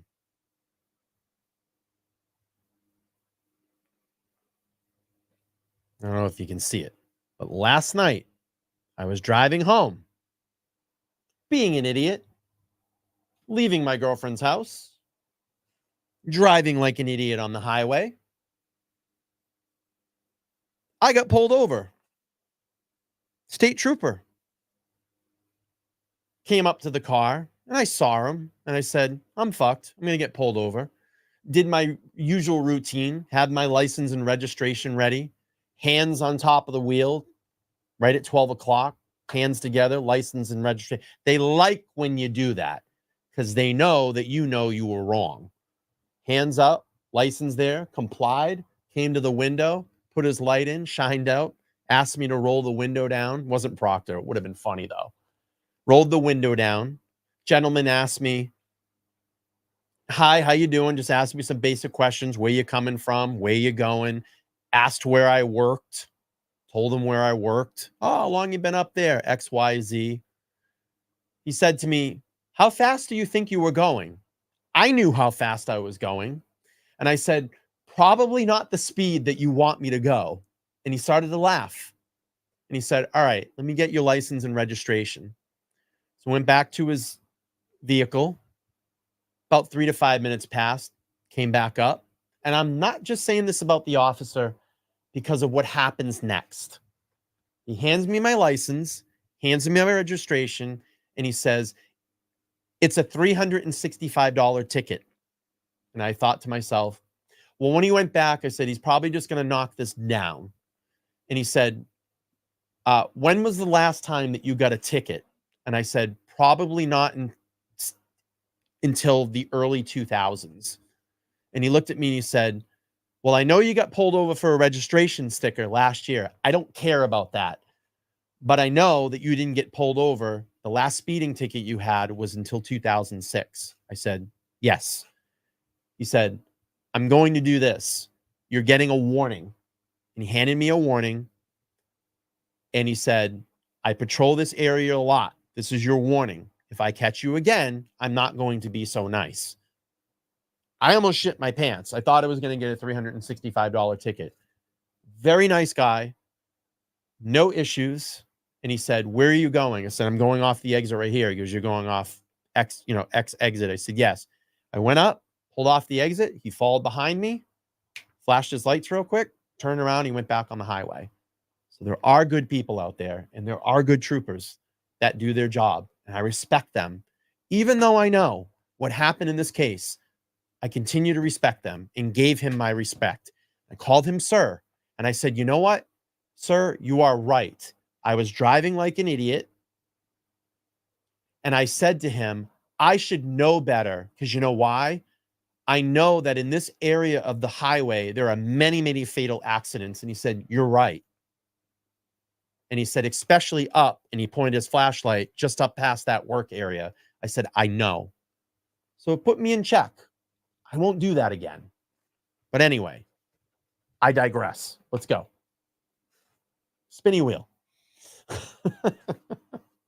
You believe that you weren't asked the question, did she say to an officer, I hit him, I hit him, I hit him? And if you're not asked the question, did she say to an officer, I hit him, I hit him, I hit him? You're not going to volunteer that she said, I hit him, I hit him, I hit him. That's your testimony. No, that's not. My testimony is an officer was asking her what his name was and different things about him. And at that point, she was saying, I hit him, I hit him, I hit him. Which officer? I do not recall. Well, you recall the I hit him. You just told me that was the most impactful thing in the morning. It was shocking. So what officer did she say this to, supposedly? I was more focused on her and her hysteria than which officer was asking the question. So you have no idea who the officer was even, right? I'm not sure which officer was asking her. It could have been an EMT. Someone said, what is his name? Does he have medical conditions? How old is he? But you were asked that question, ma'am. On page 208, you were asked what she said in front of the female EMT who was asking her questions. And her answer was, I'm sorry, your answer was, she said, did I hit him? Could I have hit him? Is he dead? Is that right? That is correct. You're right, That would bro. have been a good time to offer up that she confessed, I hit him, I hit him, I hit him, right? Right. Sustained as to that form. Ms. McCabe, the truth of the matter is you've manufactured this new story for this jury because you think it helps you out. Absolutely not. Absolutely true. You called 911 at 6:04 a.m. Is that right? Yes. Your Honor, with the court's permission, Exhibit 36 has already been marked and entered. I would ask to play a portion of that 911 tape, not the entirety of it. Okay. She's frustrated. She's cooked.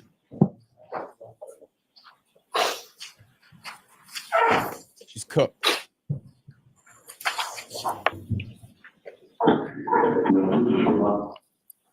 She probably wish that would With the court's bother. permission, I'd ask to play about runtime 130 to 145. If you give me 2 seconds. I'm not sure, Seven. I mean, we would hope. I mean, if the and you know, you gotta put this out there. Alan Jackson has said perjury a lot in this testimony today. Keeps reminding perjury. I mean, do you think the DA is going to really charge these people with perjury? I would think, I would hope. But let's see what happens with the feds. All right, let's keep playing through. Spinny wheel. Really hard to hear Do you that. recognize the voice on that tape? Yes, that's mine. Appeared to be a true and accurate, at least that portion, a true and accurate reporting of the 911 call that you made that morning. It was a very brief clip. I'd have to hear more. Let's go ahead and play, starting at runtime 130 to about runtime 145. 46 years old. 46, how long you been outside? I don't know. I know he's got a car and Was that you? Is Yes, it was. that the 911 call? Yes, it was. And what did you just say? I said, I don't know. He got out of the car. You got out of the car, Mhm. is what you said, correct? Yes, And this was at 6:03 in the morning, correct? correct. This is before you ever talked to Brian Albert, Correct. before you ever talked to your sister Nicole Albert, Correct. before you ever talked to Chris Albert. Correct. I got a question. Simple question. I'm sorry, I'm chunking on something here. When Jen McCabe called 911, why wouldn't she tell that 911 operator, you know, this is a friend of mine. This is Officer John O'Keefe. Please get someone here quick. She says, there's a man down in the snow. It's a guy. If that's your friend, someone that you've known for a long time, someone that you testified that you loved him, why would you not scream, officer down? Why would you not scream, this is my friend, Boston police officer John O'Keefe? Why? Before you ever talked to Julie Albert. Correct. You haven't talked to anybody at this point other than Terry Roberts, correct? And Karen Reed. And my client. Correct. In that 911 call, you said he got out of the car, didn't you? I did, because Karen Reed had told me that she had left him there. Your words were, he got out of the car, correct? Correct. Did you make any other calls other than to 911? I called my sister. What time was that? I believe it was after the 911, but I'm not sure. You claim that your sister didn't answer, is that right? She did not answer. But you do know that your phone extraction shows that that was an answered call Uh-oh. at 6:07. She just swallowed. If that's what it shows, but I can tell you she did not answer the phone. And you I don't think Jen's too smart here, and she should be because Matt's an IT guy. I'm going to tell you, data doesn't lie. It's there. It's caught a lot of people in lies and put away a lot of people. Aaron Hernandez, Alec Murdaugh, just to name a few off the top of my head. Data doesn't lie. It's there. It's black and white. are sure about that, as you are, my client said, I hit him 3 times, right? I certainly am, yes. Perfect. You also called it 6:08. I might have called her twice, yes. Here I have an exhibit.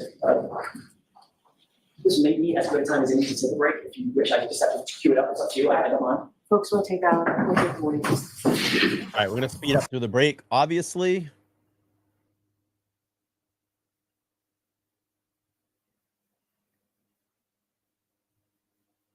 Here we go.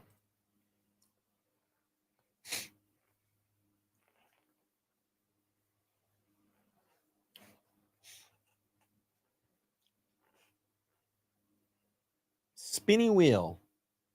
My connection's a little weak tonight. That continues. We're gonna have to fix that. Witness. Oh. But were there any questions first, or were you just going to the video? Questions? Okay. All right, let's bring Ms. McCabe in.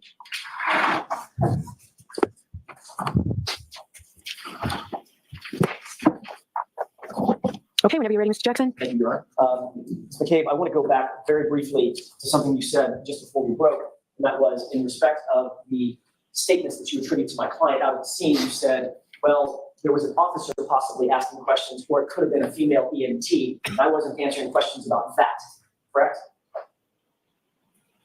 Hence, you didn't say, I hit him, I hit him, I hit him. Can you be clear on your question? Let me rephrase that. Before we broke a few minutes ago, you had said, the reason I didn't say, I hit him, I hit him, I hit him, is because I was never asked. And the subject never came up about what an officer asked her when she declared that. I just didn't offer it. And then you said, or it could have been an EMT. Yes, I'm unclear who was there. Isn't it true that at the grand jury, the question that was posed to you, and this is counsel page 208, grand jury. The question that was posed to you is, quote, so what happens next with yourself, Ms. Roberts, and Ms. Reed? And your answer was, so there are different, police officers getting statements from us. At one point, I'm standing with Ms. Reed, and she's saying, did I hit him? Could I have hit him? And there was, I believe, an EMT, a female, standing right next to me, listening to her yelling, did I hit him? Could I have hit him? Is he dead? Is he dead? Is he dead? It was pretty much nonstop. Remember that testimony? I do. So in point of fact, you were answering the direct question about what happened in front of the police officer and the EMT, correct? There were multiple police officers and multiple EMTs present. So now Thanks for the this is two another grants. police officer and a different EMT. I'm not saying that. Okay. But nowhere in this did you say that she declared the words, I hit him, correct? We agree on that. Correct. Your Honor, I have and I would like to have Mark as next in order. Okay. May I approach? Yes.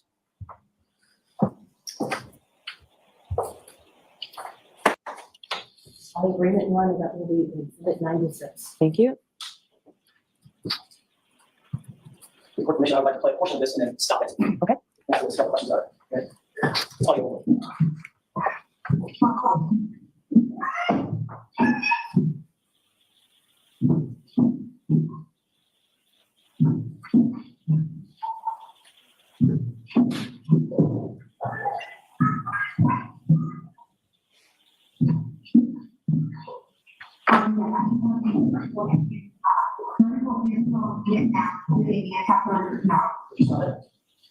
Ms. McCabe, I've paused the audio tape just to ask you a couple of foundational questions. Do you recognize what's on that audio tape? Yes, that is my voice. Okay. You recognize you starting a 911 call, correct? Correct. Similar to the call we just listened to a few minutes ago, which was the actual 911 call, correct? What's the difference between the two of them? I'm about to explain it. It's a confusing question. I apologize. This appears to be an open voicemail overhearing your 911 call. Do you recognize that? Now that you explain it, okay. You hear a rhythmic boom, boom, boom, boom. The windshield wipers. Okay, so that was my next question. That would have been an open voicemail that was recording inside the cab of the SUV that you were seated in, correct? Correct. Overhearing you call 911 and overhearing whatever else was going on, ambient noise at the scene, correct? Correct. Does that sound like a true and correct copy of at least a portion of the 911 call that you heard? I have to listen to it again, but Well, why don't we continue listening to it and see if you recognize it? okay. With your permission? Yes. It's about 4 minutes in total, Your Honor. Okay.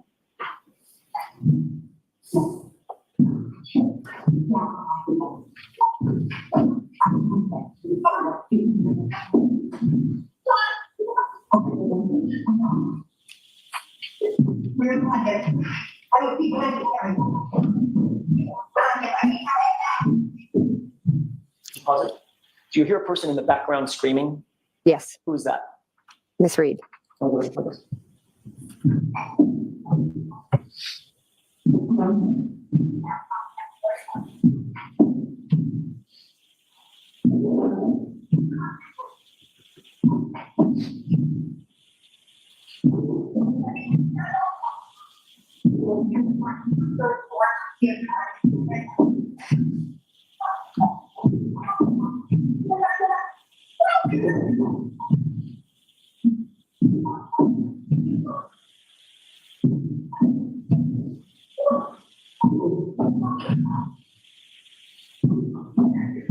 I'm gonna speed this up just for time.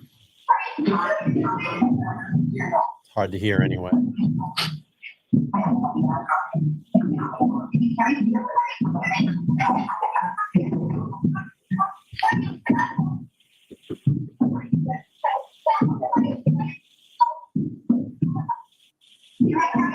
Brenda, thank you so much for the 5 Canadian. Thank you. Watching from Canada. Only hope John's family is taking in all these lies. I hope so too.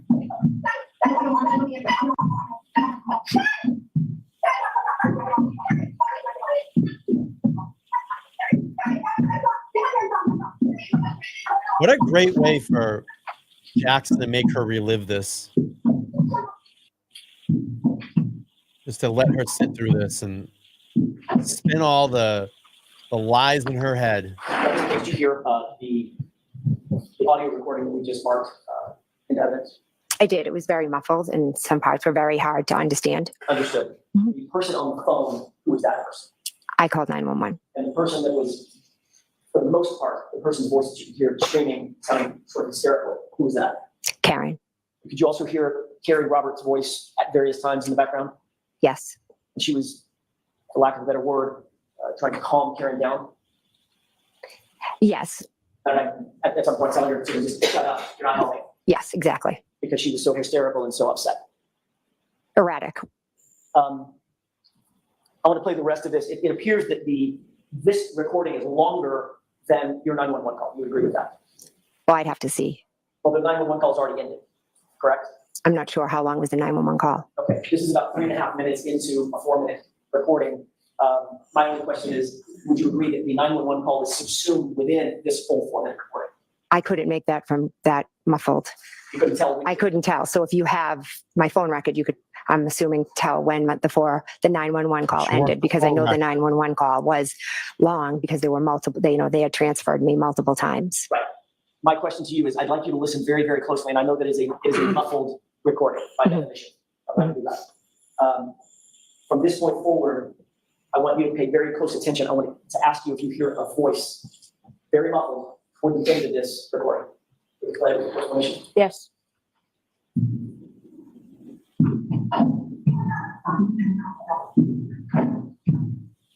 Stop. Did you hear a muffled voice in the foreground after you heard Ms. Reed scream or yell? I heard two people talking. One of those was a very muffled voice on this recording, correct?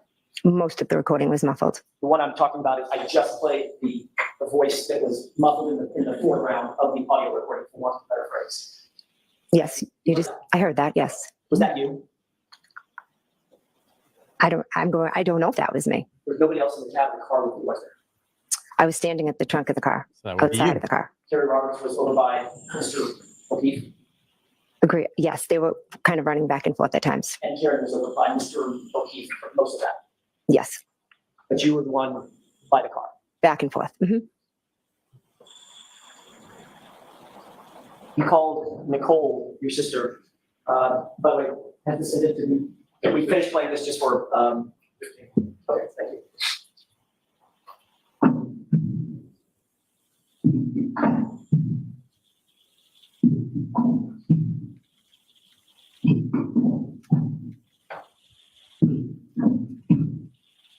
Okay, that appears to be the end of the tape. Okay. Okay.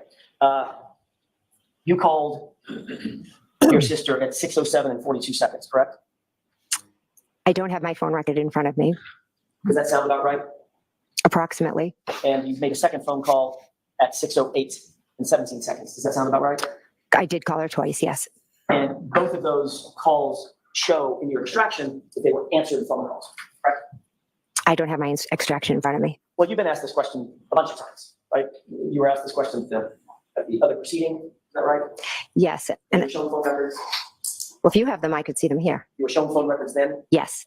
And at that time, you were confronted with the fact that the phone records show a 7-second call for 6:07, correct? Objection. I'm going to strike the word confronted. Go ahead and ask. I'll pick another Go word. ahead and ask the You question. were shown evidence that the 6:07 call lasted 7 seconds. My sister never answered the phone. Okay. I know you want to answer your own questions. Yeah. I'd like you to answer my question. Were you shown records that showed the call lasted 7 seconds? I cannot recall the exact record I was shown, but I was shown a phone record. Okay, and you were shown that the same phone record showed that the 608 call lasted 8 seconds, right? Again, I don't have it in front of me. Does that sound about right? About right. And there were a number of other calls that showed answered that weren't answered. Well, we'll get to those in a minute. So the two calls at 607 and 608, at least the records indicate about 15 seconds worth of open line time, talk time. 7 seconds, 8 seconds, right? You have the record in front of you. I don't. I'm just asking if you were there's that word again, if you were shown records that established that based on your own phone extraction, your phone records, that the 607 call, 7-second call, the 608 call was an 8-second call, right? I was shown records, but I don't know exactly what they were, how long the call said, because she never answered the phone regardless. You also made another phone call at 6:23, did you not? To Brian Albert? If you could share my phone record, it would be very helpful. Why does she need to see it? Why, Jen, why do you need to see it? You made all of these calls and texts. You know who you called and text that night. Why do you need to see it? Well, the reason you need to see it is because you got to keep your story straight. You don't want to contradict yourself with anything. That's why she keeps asking, can you show me the document? I don't know. Look at that tooth. Look at that tooth. Are we going to get the tooth? I want the tooth, the whole tooth, and nothing but the tooth. I know I called my sister and I called my brother-in-law in the house. I do not know the exact times. Tooth doesn't You made a change. phone call to Brian Albert as well, right? I believe so. That was around 6:23. It was a few minutes after you had called Nicole twice, right? Correct. And that call was not answered. None of them were answered. But the record showed that that call was not answered, as opposed to Nicole's 2 calls, right? Right. But the calls to Nicole were deleted from your phone before you turned that phone into law enforcement. Not by me. By somebody else. I never deleted any calls when I willingly handed my phone over. Yeah. You claim that you didn't delete calls, but She's playing that innocent game again. Well, I willingly handed my phone over. Yeah, but you fucking deleted texts and calls. I mean, they have the extraction, Jen. Do you think that the data on your phone is lying? That's what you think? That's what you and your daughter think? That the data on your phone is lying? You're out of your tree. You're out of your you do know gourd. that your phone was forensically analyzed and those calls were in the deleted file folder, correct? I have seen that, but there were 20 calls all in a group that were all deleted. So cherry picking a few makes it look a different way. Okay, so we'll get to those. I'm not sure picking any. Yeah. Okay. Mhm. Asking you questions about the records. Right. Which I would love a copy of if I could see. Because I got to make my story straight. I'm just going by your memory. You've seen these records a bunch of times. You've been questioned about these records a bunch of times, right? Yes. So What's so hard? You know the answers. Stop lying. we know that you called at 6:07, 6:08, or thereabouts, and about 6:23. 2 to Nicole, 1 to Brian, correct? Correct. And you'll agree with me that notwithstanding those phone calls, by the way, did you leave voicemails? No. When did you hang up? Before it went to voicemail, or was it into voicemail before you hung up? So it was a bit of a hysterical scene that morning, and I was in a state of shock. And I was just calling my sister and my brother-in-law. They did not answer the phone. I cannot tell you when I hung up because it was a hysterical scene. I was in a state of shock. Everyone was running around. And what seems to be forgotten is that my friend was lying there on the ground. Okay. I don't think anybody's. Wait a minute. But if it's your friend, then when you were on the phone with 911, I'm going to go back to this. And I wish Jackson would have asked her this, and maybe he will tomorrow. If you're on the phone with 911, and this is your friend that you testified that we love John, why would you not say, my friend is on the ground, Officer John O'Keefe, officer down?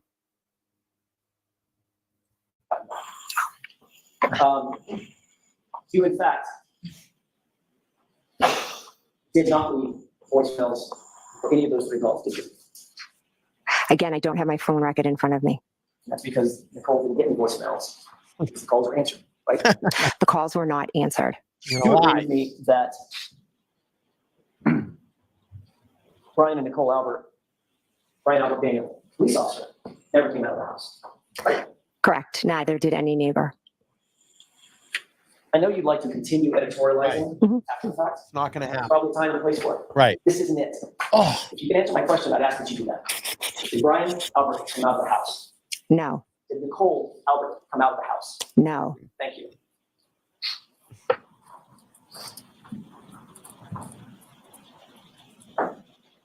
How many of the initial police did officers Chloe from come out of the house? Canton Police Department who responded to the scene were you friends with? I would say I am friendly with Mike Lank. He was 5 Friendly. years older than me. I knew him. Right. I knew him growing up. If I saw him around town, I would say, "Hey, how are you?" Hey, how are you? Pretty much that's the Hi. extent. Yeah. Anybody that's else other than Mike Lank that you're friends with? Not that I am friends with. I knew of Officer Sean Good, but I wouldn't say I was friends with him. I just knew who he was. And you also knew that Officer Lank was very good friends with the Albert family. Good friends, yes.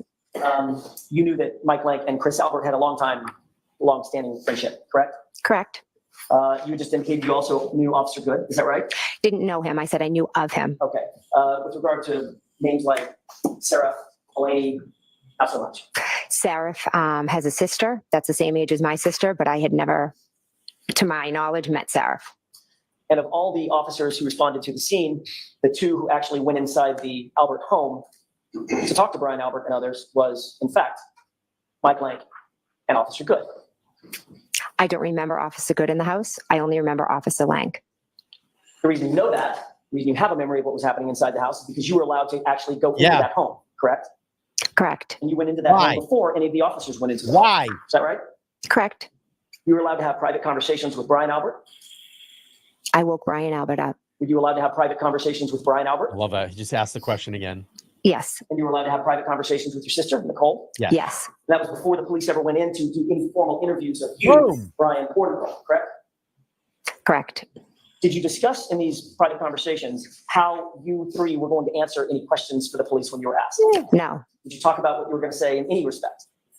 We were in shock. There was no, Oh. no, Did you talk about what Yes or Brian no? and Nicole I like were how we going to cut her say off. in their interviews with the police? no. Did Brian Albert give you any Wait a advice minute. as a police? If you're such in shock, then why are you not running outside at that point? Are you serious? John O'Keefe's on the lawn. He's on our front lawn. What happened? Why are you not? If you're woken up and let's say a police officer there telling you what's going on, why would you not lunge for that door at that minute? Lunge for that door and run out to the yard and see if John is there. Your friend that you love. Your friend that you love is outside in the cold, in the snow, on the front lawn, dead or dying, and you're not pushing that officer out of the way, saying, "Where is he? Let me see him." Doesn't make any sense. Detective, what you should Bullshit. do or Stories say behind the line of when shit. you were interviewed. No. Did he give you any advice as a police detective what you should do with your cell phone? No. Did he tell you that the police might want to get a hold of your cell phone at some point? No. Did you two discuss the calls that you made to Nicole Albert at 6:07 and 6:08 and the call that you made to Brian Albert at 6:23? No. Did you ever discuss the idea of potentially deleting any of those calls that were made that early morning? Absolutely not. Yes, you did. Would you tell us if you did? Yes, because I'm an honest and truthful person.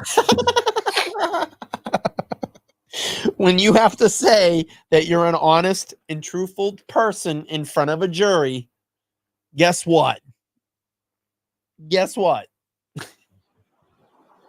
Did you tell them which officers were outside? She's truthful.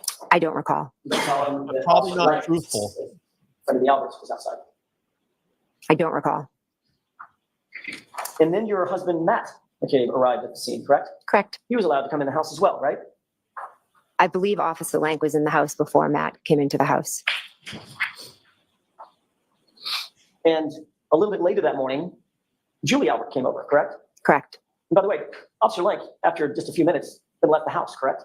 Correct. Leaving all the witnesses inside together. Correct. And I can't remember if I asked this question or just thought it out loud. Did Julie Albert come over? She did. And then Chris came over. Yes. Even Brian Higgins came over. Correct. These are all friends and family of yours, correct? Not Brian Higgins. I had only met a handful of times. But you consider him a friend. A friend of Brian Albert's You is look how at I would acquaintance. reference him. Fair enough. So these are friends and family of Brian Albert. Correct. And everyone was permitted to discuss the circumstances of the evening before going into the early morning hours with each other with no police there, correct? I sat with my family in shock and horror. Horror, shock and Were you horror. allowed to discuss the circumstances of the night before going into the early morning hours amongst yourselves without any police presence? Yes or no? There was no reason for us to be allowed or not allowed. We did nothing wrong. Understand my question? Did you get it? Yes, I understand your question. Can you answer it, yes or no? Were you allowed, that group of folks, Mhm. were you allowed to discuss the case without a police presence? Yes.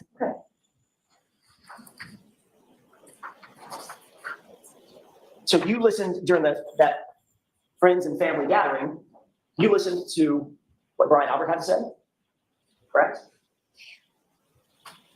He didn't really say much. He was able to listen to what you had to say? Again, Oh.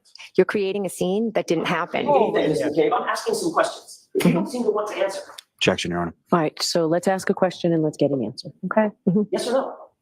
Was Brian Albert there within earshot when you discussed your version of what had happened? I didn't discuss much. I sat there in shock and horror, so I spoke very little, to be honest with you. Whatever you did speak, he could hear. Yes, And Nicole could hear. yes. And Chris Albert could hear. Chris came much later. And your husband, Matt McCabe, he could hear. Yes, Okay. And then when Chris was talking about what happened at Waterfall, you could hear and Brian could hear. In other words, everybody could hear everybody. Chris came much later. When Chris came, I was almost about to leave. I'm guessing that the topic of what had happened was still on everybody's mind. Everybody was trying to figure out what had happened And you're discussing it amongst yourselves. That's my point. with my sister and my brother-in-law and my husband. Correct. Before you left, you said you were about to leave. Before you left, another Albert came over to the house, correct? I don't recall seeing him, Him. Kevin Albert, Boom. How'd you know I was talking about Kevin Albert? because you said another Albert came over, and I was 6 brothers. told later it was Kevin. I see. So you believe that Kevin was not there when you were still there? I was in a state of shock. He may have walked in. I'm asking, do you remember? I don't remember it. No, You could have. he could have been, absolutely. And you knew he was a Canton police officer. Yes, You had already gotten a call from Michael Proctor, hadn't you? yes, He told you he wanted to speak with you. correct. So you knew at that point that the Massachusetts State Police troopers had taken over the investigation of the case, correct? Correct. Did Michael Proctor tell you that the Canton Police Department had been recused from the case? Objection. Sustained. Let me ask it a different way. Did you have knowledge in any way, shape, form, or fashion at that point that Canton Police Department was not supposed to be involved in the case? Objection. Sustained. Shock and horror. Speaking of Trooper Proctor, when you first interviewed with him, that was January 29th, 2022. We've already discussed that a little bit today, correct? Correct. And he was taking notes while you were interviewing with him. Is that right? I believe so. You mentioned on Friday your observations of the taillight that day. Is that right? Correct. You told Mr. Lally that you indicated that the taillight looked, when you saw it, just like the photograph that he showed you, correct? I told him it was hard to make out and with the snow on it, but it looked in the picture that he showed. He showed you a second photo, a close-up, Mhm. basically, of the SUV and Sally Port. Mhm. Is that right? Yes, And you said, yeah, that's the condition of the taillight, correct? yes, She's gonna have busted here too. You also told Trooper Proctor about your observations of the taillight on that same day, the 29th, right? correct, That's literally the same day that you saw the taillight, correct? correct, Just a few hours later, is that right? correct. And what you told Trooper Proctor that day was that you, quote, saw a crack in it, end quote, correct? I told him that the taillight was cracked. Matter of fact, the words that you used were that you saw, and I'm not fighting on those words. You saw that it was cracked. You actually said, I saw a crack in it, correct? That's what he said. I said, I'm telling you, I said the taillight was cracked. This is So now this is where she's gonna spin what Proctor said. This is probably advice from her attorney. Distance yourself from Proctor. Make it look like he made the error. That's what she's gonna try to do here. another example of him screwing up your words, correct? You'd have to ask Trooper Proctor. So I'm asking you, did you say, I saw a crack in it? I said the taillight was cracked. So you didn't say, I saw a crack in it, right? I said the taillight was cracked. The photograph that you were shown, with the court's permission, it's exhibit 92, I believe, from Friday. Okay. May I, Your Honor? Yes. You see that photograph? You were shown this photograph on Friday.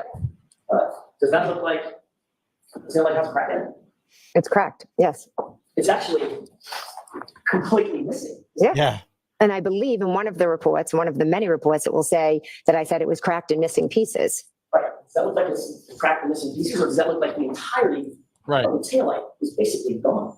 Again, in that picture, there are the red pieces. There are some of it still there. So it's cracked and missing. In a state of shock, that was my description. Got it. So in a state of shock, you said there was a crack in it. No, Hours after. I said it was cracked. I never said there was a crack in it. So if Trooper Proctor wrote that down, that would be an example of him getting your words wrong yet again. Objection. That's been answered. Let's move on, please. Thank you for that. Thank you, Your Honor. Okay.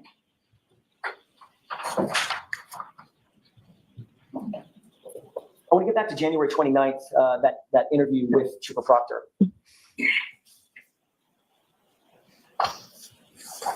After this interview with Michael Lank, you eventually made your way back to your house. Is that right? Yes. You went with your husband, Matt, Yes. and you knew that Trooper Proctor was going to show up and interview you and Matt, Mr. McCabe, correct? On the phone, he wanted to speak with me. Is that yes? So I wasn't aware. He asked to speak with me. I wasn't aware if he was going to speak with Matt. Okay. You were at least aware that you were going to be interviewed. Correct. You told Brian Albert that Trooper Proctor was planning on interviewing you as well. Correct. Before Trooper Proctor showed up to conduct that interview at your house, Brian Albert actually showed up at your house, correct? Correct. So Brian Albert made sure that he was in your home before Trooper Proctor made it to your house, correct? Objection. Distinct.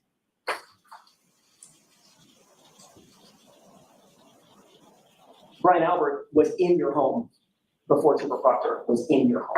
Is that right? I am not sure who arrived first. But I was in when your shock interview and was- horror.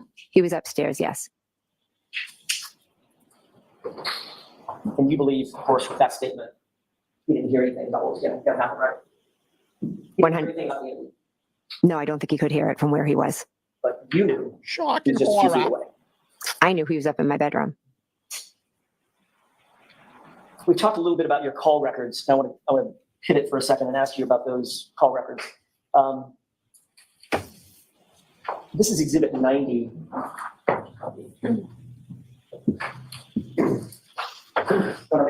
Yes.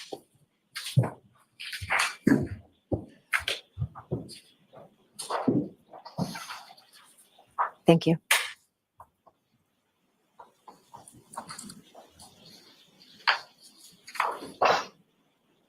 Do you recognize that document? I do. Yes. You were shown this document last week, is that right? Correct. This is a forensic extraction report of John O'Keefe's cell phone that you were shown on Friday, right? Correct. You acknowledge that it's an accurate report of calls found on John's phone between you and him. Is that right? I believe so. Yes. Okay. And this shows the calls that you made to John's phone or you received from John's phone on or between or at or between 12:14 a.m. and 12:50 a.m. I want to direct your attention to those time frames, correct? Correct. All right. I want to start at the bottom, and it may go in reverse chronological order. Okay. I think it does. At 12:14, it shows that you called John O'Keefe and that call was answered. Is that right? Yeah. Correct. At 12:18 a.m., it shows that John O'Keefe called your phone and that was answered as well. Correct. And then at 12:29 a.m., you also called John O'Keefe's phone and y'all had a short conversation as well. Is that right? No. That the record shows, I think it shows, pardon me. Unknown, correct? In terms of whether it was missed or answered? This is when you're gonna buster on the calls. Now what he's doing, he's gonna compare her phone records to John O'Keefe's phone records, and then he's gonna show that her calls made it to John O'Keefe's and text messages, but when you look at her record, they were deleted. It's just gonna get so busted here. Excuse me. Can you repeat that? Sure. Chat. 12:29. I want to concentrate on the 12:29 a.m. call. Okay. Jen McCabe will be played That by one, in Elliot the Page. celebrate extraction, it shows in terms of whether the call was answered or not, the status is unknown, correct? It's on the last page, Yeah. Yeah. second row from the top. At 12:29. Unknown. Yes. Unknown. However, you've already acknowledged that y'all did have a short conversation on that 2:29 No. call, correct? We didn't speak at 2:29. We spoke at 12:14 and we spoke at 12:18. We never spoke at 12:29. So you're indicating that the 12:29 call was either missed or otherwise, went to voicemail, something. The 12:29. Yes. Okay. I I want to show you a document. Well, let me ask it this way. According to this, there were 6 more calls between your phone and John O'Keefe's phone. Excuse me.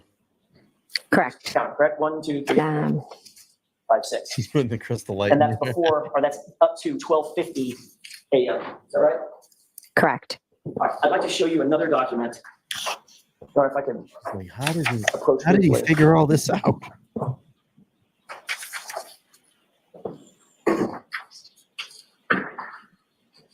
Keep smashing that like button if you haven't smashed it. Let's get 600 people in here. We got 594 watching right now. Let's get to 600. Let's go.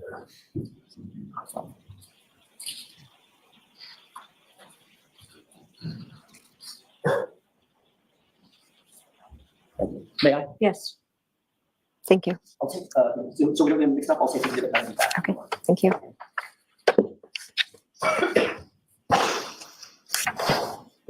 Speed up a little bit. I want to show you one more document that you weren't shown on Friday. Do you recognize this one? No. Okay. If you look This is awesome. where it indicates on the left column, I'm just putting my thumb here, So left good. column, the MSISDN user, there's a number that ends there. 0142, sorry, 0142. This is so You want me to good. approach? Yes. So I'm going to answer this question before we approach. I have no idea what we're approaching about this document. Yes. Why don't we just go up there? Sure. May I have that, please? I don't need to. I'm going to speed up for time.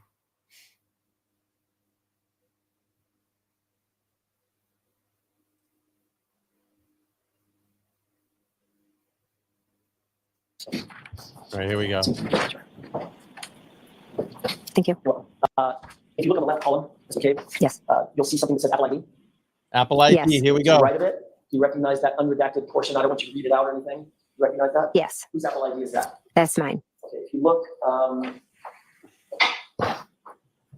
6 lines below that, there's a full phone number. Again, don't read the phone number out. Just tell me if you recognize it. I do. Whose is that? That's mine.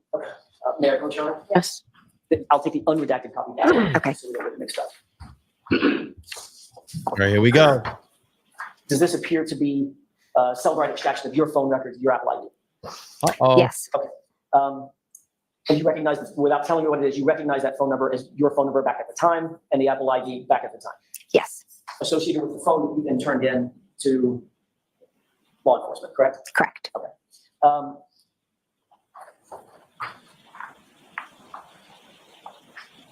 You've just looked at the extraction report for John O'Keefe's phone, and you saw those calls between your phone and John O'Keefe's phone after going from 1214, after that all the way up to 1250, correct? Correct. Take a look at the last couple of pages, page 3 and 4 of your own cell phone extraction report, Uh-oh. and tell me if you Uh-oh. see a single call He's listed between horrified. you and John O'Keefe for January 29th Uh-oh. between 1214 and 1250. Look at it. She's trying to look. Where's the answer? Oh no. Look at her. She's like, wait a minute. How did he get that? Uh-oh. She is, oh shit. Now, how am I going to explain this? Look at her. She is flinching. Woo! There are calls to a number that I'm assuming is John. What I'm time? just not sure. I see a call. Wait a minute. Oh, wait a minute. Wait a minute. I got to figure this out now. Uh-oh. This report has Wait a minute. times everywhere. Wait. Right. Yeah, it's It's all over the chronological place. except for the calls that were deleted. Right. You see a call at 5:52 to John O'Keefe's phone, The calls that were deleted. I see a call at 5:52. Yes. but there's not a single call before 5:52 a.m. Uh-oh. between 12:14 and 12:50 a.m. Is that right? Not one. Uh-oh. How did he figure that out? Look at her. He got John's fucking record. This Oh my it's God. very hard to Yeah. this report time wise. You can look at every single time on the report. There's not that many. I'm just trying to say that it goes from 7:21 to 5:52 to 7:33 to 7:49. There's no order. They're out of order. I understand that, Mr. Dave, but if you look at every one of the entries, there's not a single entry for 12:14 12:18, or Uh-oh. any of the subsequent 12:29, any of the subsequent phone calls, they're all shown on John O'Keefe's phone extraction. Do you agree with that? Uh-oh. Correct. May I approach? Yes. Thank you. She's like, fuck. He's like, oh, Your Honor, I would move for the man. admission of NN as an exhibit. Okay, is there an objection? No, no. A master class going on.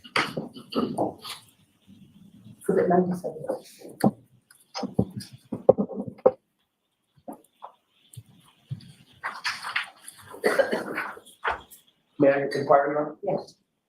Fact of the matter is, according to those Celebrite records and that extraction from your own phone, every one of the calls that you made to John O'Keefe's phone between 12:29 and, I'm sorry, between 12:14 and 12:50 a.m. was deleted and unrecovered, correct?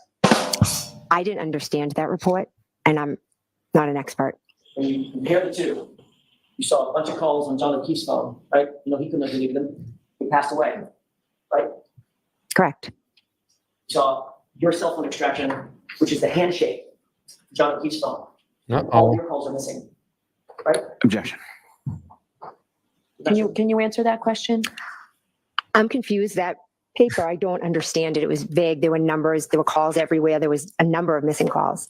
There's a bunch of missing calls, right? You didn't see any of the calls that were reflected on John O'Keefe's phone. Is that right? Yes or no? Uh-oh. They're not there. A lot of calls are missing. I'm not really even sure what's there because the numbers are all, it's all redacted. So you were not seeing any redacted calls. The page you just had in front of me was redacted. Yeah, your phone number. It's now an exhibit.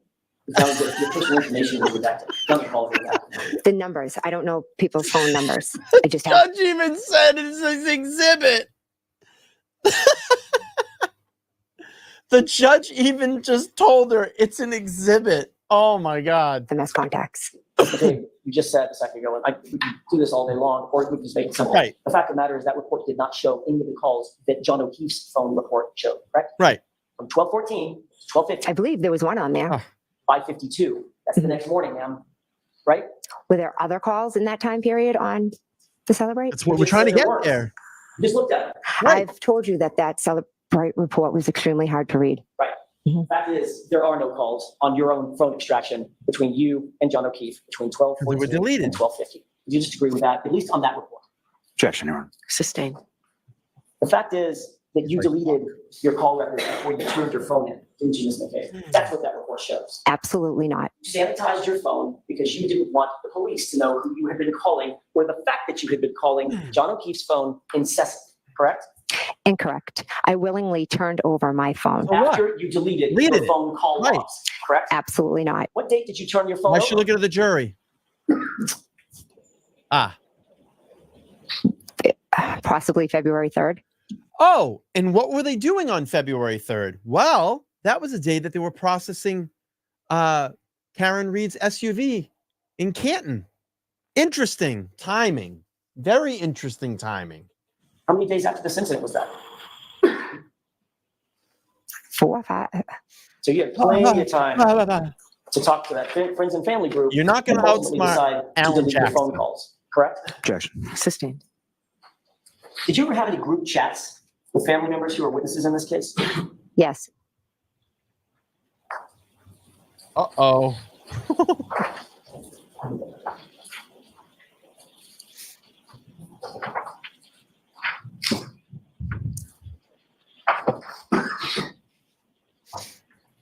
May I approach you? Yes. Look through those.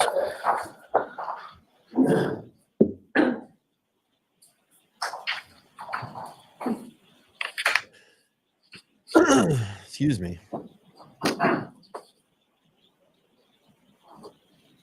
I'm going to speed this up. Well, All Mr. right. Lally is looking through that packet. Can I just ask to make sure the record is clear? Did you delete any of your calls before you turned your phone into law enforcement?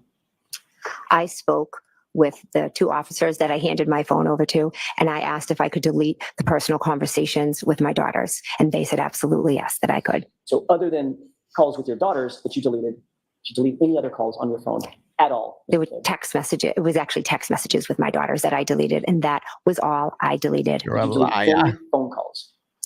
I do not recall deleting any phone calls at all. And I how would did have they no reason to delete anything. Then how did they disappear? He just showed you. How did they disappear? He just showed you. 2 extractions, cell right extractions, software that the FBI uses, software that law enforcement uses to catch criminals. They just showed John O'Keefe's phone records. Jen McCabe, 5 times, I think it was 5, he said, 5 times contacted John before 5 a.m. On John's records, they're there. But on Jen's records, they're erased. He's showing you, Jen. Wake up. You're caught. You are so caught. And you're trying to say that the data's going to lie? It created a handshake. And we've talked about this before with Bluetooth devices. When you have a cell phone and your Bluetooth is turned on, if any Bluetooth device is in that room, I've had a Bluetooth expert on my panel before, 7 years experience with Verizon Wireless. There is a Bluetooth mechanism or a radio or what, so be it, in the room, and your Bluetooth is turned on, is going to try to create a handshake to that device because all it's waiting for you to authorize it to use it. And then Bluetooth is smart. If you've created a handshake with that device and you leave and you come back, it will pair with that again because it remembers. It's made that relationship. It stores that data on your phone or in that device of that handshake. You can look it up. I know I'm going off on tangent here about Bluetooth, but probably going to hear some things about Bluetooth. They've dropped some Easter eggs. They've talked about Wi-Fi. Wi-Fi works the same way. Let's continue. That's very different than I didn't delete any phone calls. I do not remember deleting phone calls. Means you might have. In day-to-day life, people delete things, but Oh, I God. do not Jen, recall stop. deleting any phone calls. In day-to-day life, did you delete any of the calls to John O'Keefe? No, Did you delete any of your calls with Nicole Albert? no, Did you delete any of your calls with Brian Albert? I no, wish she With had. Chris Albert? no, With Julie Albert? no, With Colin Albert? no, With any of the witnesses in this case, did you delete any calls before you turn that phone over? no, no. Mayor Pro Tem? Yes. The reason you delete things is because you're trying to hide things like the truth. She's smoked. Mr. McCabe, I'm handing you a packet of documents.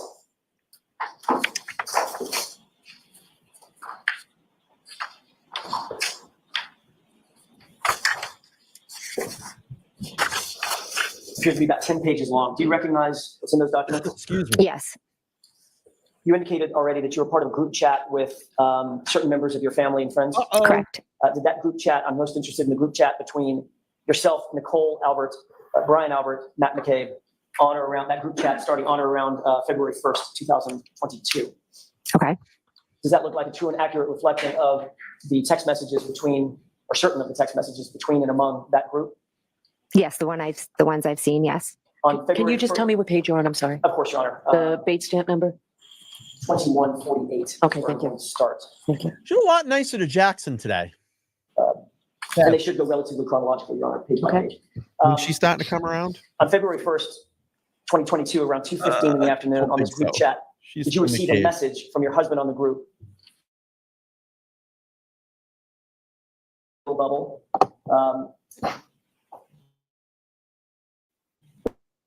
The middle and the bottom bubble. Yeah, this is pretty damning. Is in E. You see that? Yes. And the response from Matt Riss to ask some questions, tell them the guy never went in the house, end quote. You see that? Yes. Look at the next page, the top, Mhm. 149. There's a one-word answer from Brian Albert. Zach. What is that answer? Exactly. Does it appear to you from this chat that Matt McCabe was directing witnesses, specifically Chris Albert, what to say to the news media. I'll allow that. Mr. Oh, okay. Explain it, Jen. That is not how I would understand this. He never went in that, tell them he never went in the house was the story that had been concocted between and among this group of people in this chat, correct? Objection. I'll allow that. No. John never went in the house. It wasn't a story. It was the truth. Sure. And it is the truth. Just like she said, I hit him. Correct.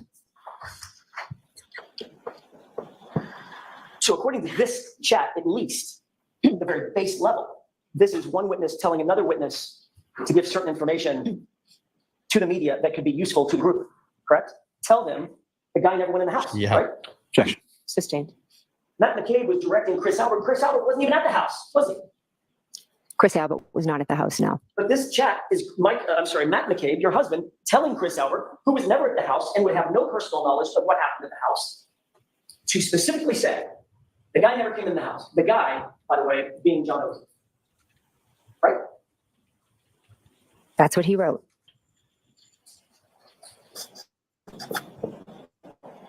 Does that sound to you a little bit like collusion? Objection. Sustained.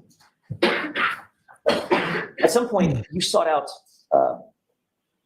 Carrie Roberts' cell phone number shortly after the 29th, or maybe not, maybe on the 29th, right? Correct. You didn't have her cell number in your phone? No. One of your primary concerns was to make sure that you got in contact with Carrie Roberts before days in. I wanted to speak to Carrie as she was on her way to the hospital. Check in on John. One of your primary concerns with McCabe was that you wanted to make sure you got hold of Carrie Roberts and had communication with her before the end of the day.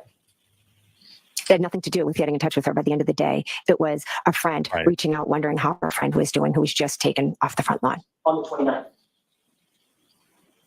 Yes. So before the end of the day, Ms. McCabe, you do this all day long. Before the end of the day, you were trying to get hold of Carrie Roberts, correct? Immediately in the morning, I wanted to get in touch with her. Right. So you sought out her phone number. First, you tried my client, Karen Reed, correct? Correct. But then you found another source for that information. Is that right? Correct. And you said just a second ago, you were claiming that you needed that information because you knew that she was on the way to see John O'Keefe's parents, She was picking them up. and you wanted to check on them. Correct. You've been friends Right. with the O'Keefe family for years, haven't you? Correct. I need to get Carrie Roberts' phone number, did you? I wanted to speak with Carrie, see how she was doing. I was not going to call Peg. Could be. You had her phone number, didn't you? I do, yes. So if you wanted to check on somebody, you could have just called her. I was not going to call.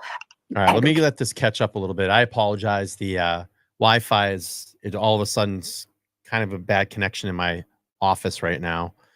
I'm trying to adjust my antennas a little bit too and see if that will work.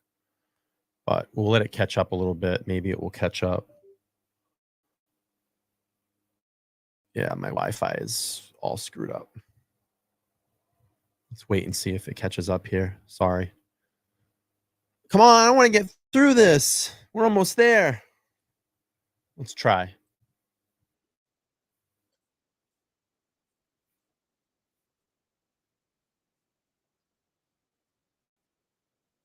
On the way I got to go off my phone. I will. to see her son at the hospital. Tell me, friend, that was just Oh, stop with the traumatic. You're lying. I didn't sure she was gone and probably don't want to see anyone. as she were your site, correct? Absolutely not. Did you take any steps whatsoever to influence Carrie Roberts' statement? Because that would be collusion, wouldn't it? Yeah. Objection. Sustained. Did you write a text to the group, including Brian Albert, Nicole Albert, and Matt McCabe? You informed them that, quote,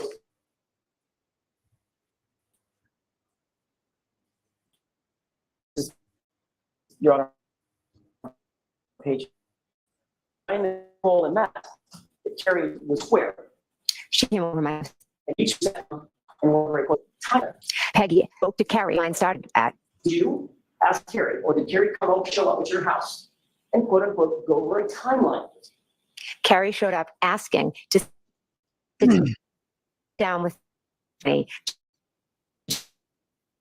timeline. We would forever that had happened. And correct? I didn't make sure of anything. She was the one that asked me to do it. And not only did you create a time,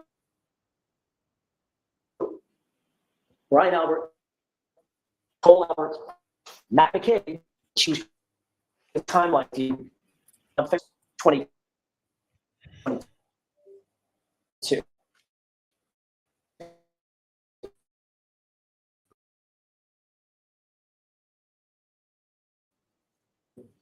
With the police, did she not? That's not in the chats.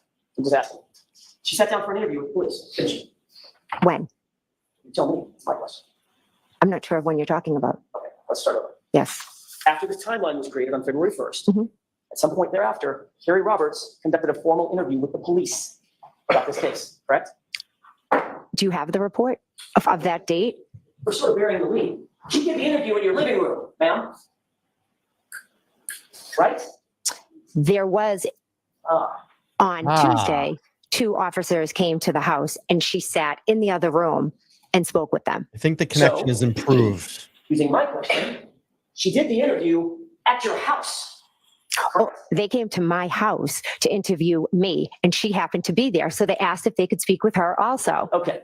Did she or did she not do an interview at your house? She did, yes. That wasn't that hard. Thank you, Char. I think it improved. Sorry about that. You were present for that interview, weren't you? I was eating dinner.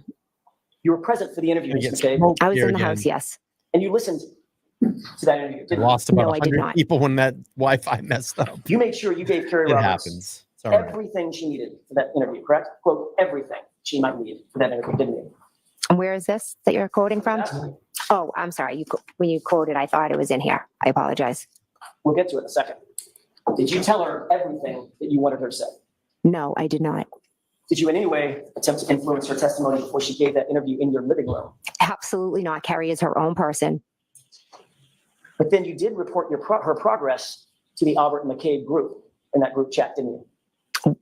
Can you show me where, please? Why do you always Sure. need to be shown? You've lived this. You've testified to it. The only reason you need to be shown is because you need to keep your story straight, and it's crumbling hard. Isn't it true that in a group text with Brian Albert, Nicole Albert, Matt McCabe, you wrote, and this is on page 2159, quote, and we handed Carrie, and handed phone to Carrie. Remember that? I see that, yes. Excuse me. And the very next text is from you telling the group, she's telling him everything in all caps, 2 exclamation points. Yes. And then you went on to say at 2:55 p.m., it's basically the same moment, quote, all this stuff, end quote, correct? Correct. So when you said a couple of minutes ago that you weren't listening to what she was saying, that was a lie, wasn't it? We're talking about 2 different interviews. I'm talking about when the officers came to my house and spoke to her there. You're saying that I handed the phone over, so that would be a different interview. Okay, this is on February 1st at 2:55. I wasn't there. You were there. She was in your house on February 1st giving an interview to the police, wasn't she? One day she was there giving an interview to the police. And while she was there, But I do not believe it was at 2:55. It was later in the evening. So I think you might have 2 events confused. No. either way, whether she was on the phone with the police or sitting there in your living room with the police, you were listening to her Right. and reporting back to the group. She's telling them everything. No, it's not correct. The one that she did with the police, she did in the other room. And the one she did on the phone, I Why is she getting said defensive? she's telling them everything I know. because I know. Carrie is an extremely blunt person and she was giving personal feelings about the situation. And I was horrified by it To the police. to the police. And you're listening. I heard a statement she said that horrified me. And then you're reporting it back to the group, weren't you? That one thing she stated, I reported back to the group. Yes, So you're listening in on a police interview, correct? it was a phone call. One side of it, right? It was a phone call. You're listening in on a police interview, one side of it. Correct. You're eavesdropping on that interview, correct? I'm sitting with her and she's taking the call. And then you're reporting that interview back, or her success in that interview, in your mind, back to the group involving Brian Albert, Nicole Albert, and Matt McCabe. Isn't that what you're doing? Objection. I'll allow it.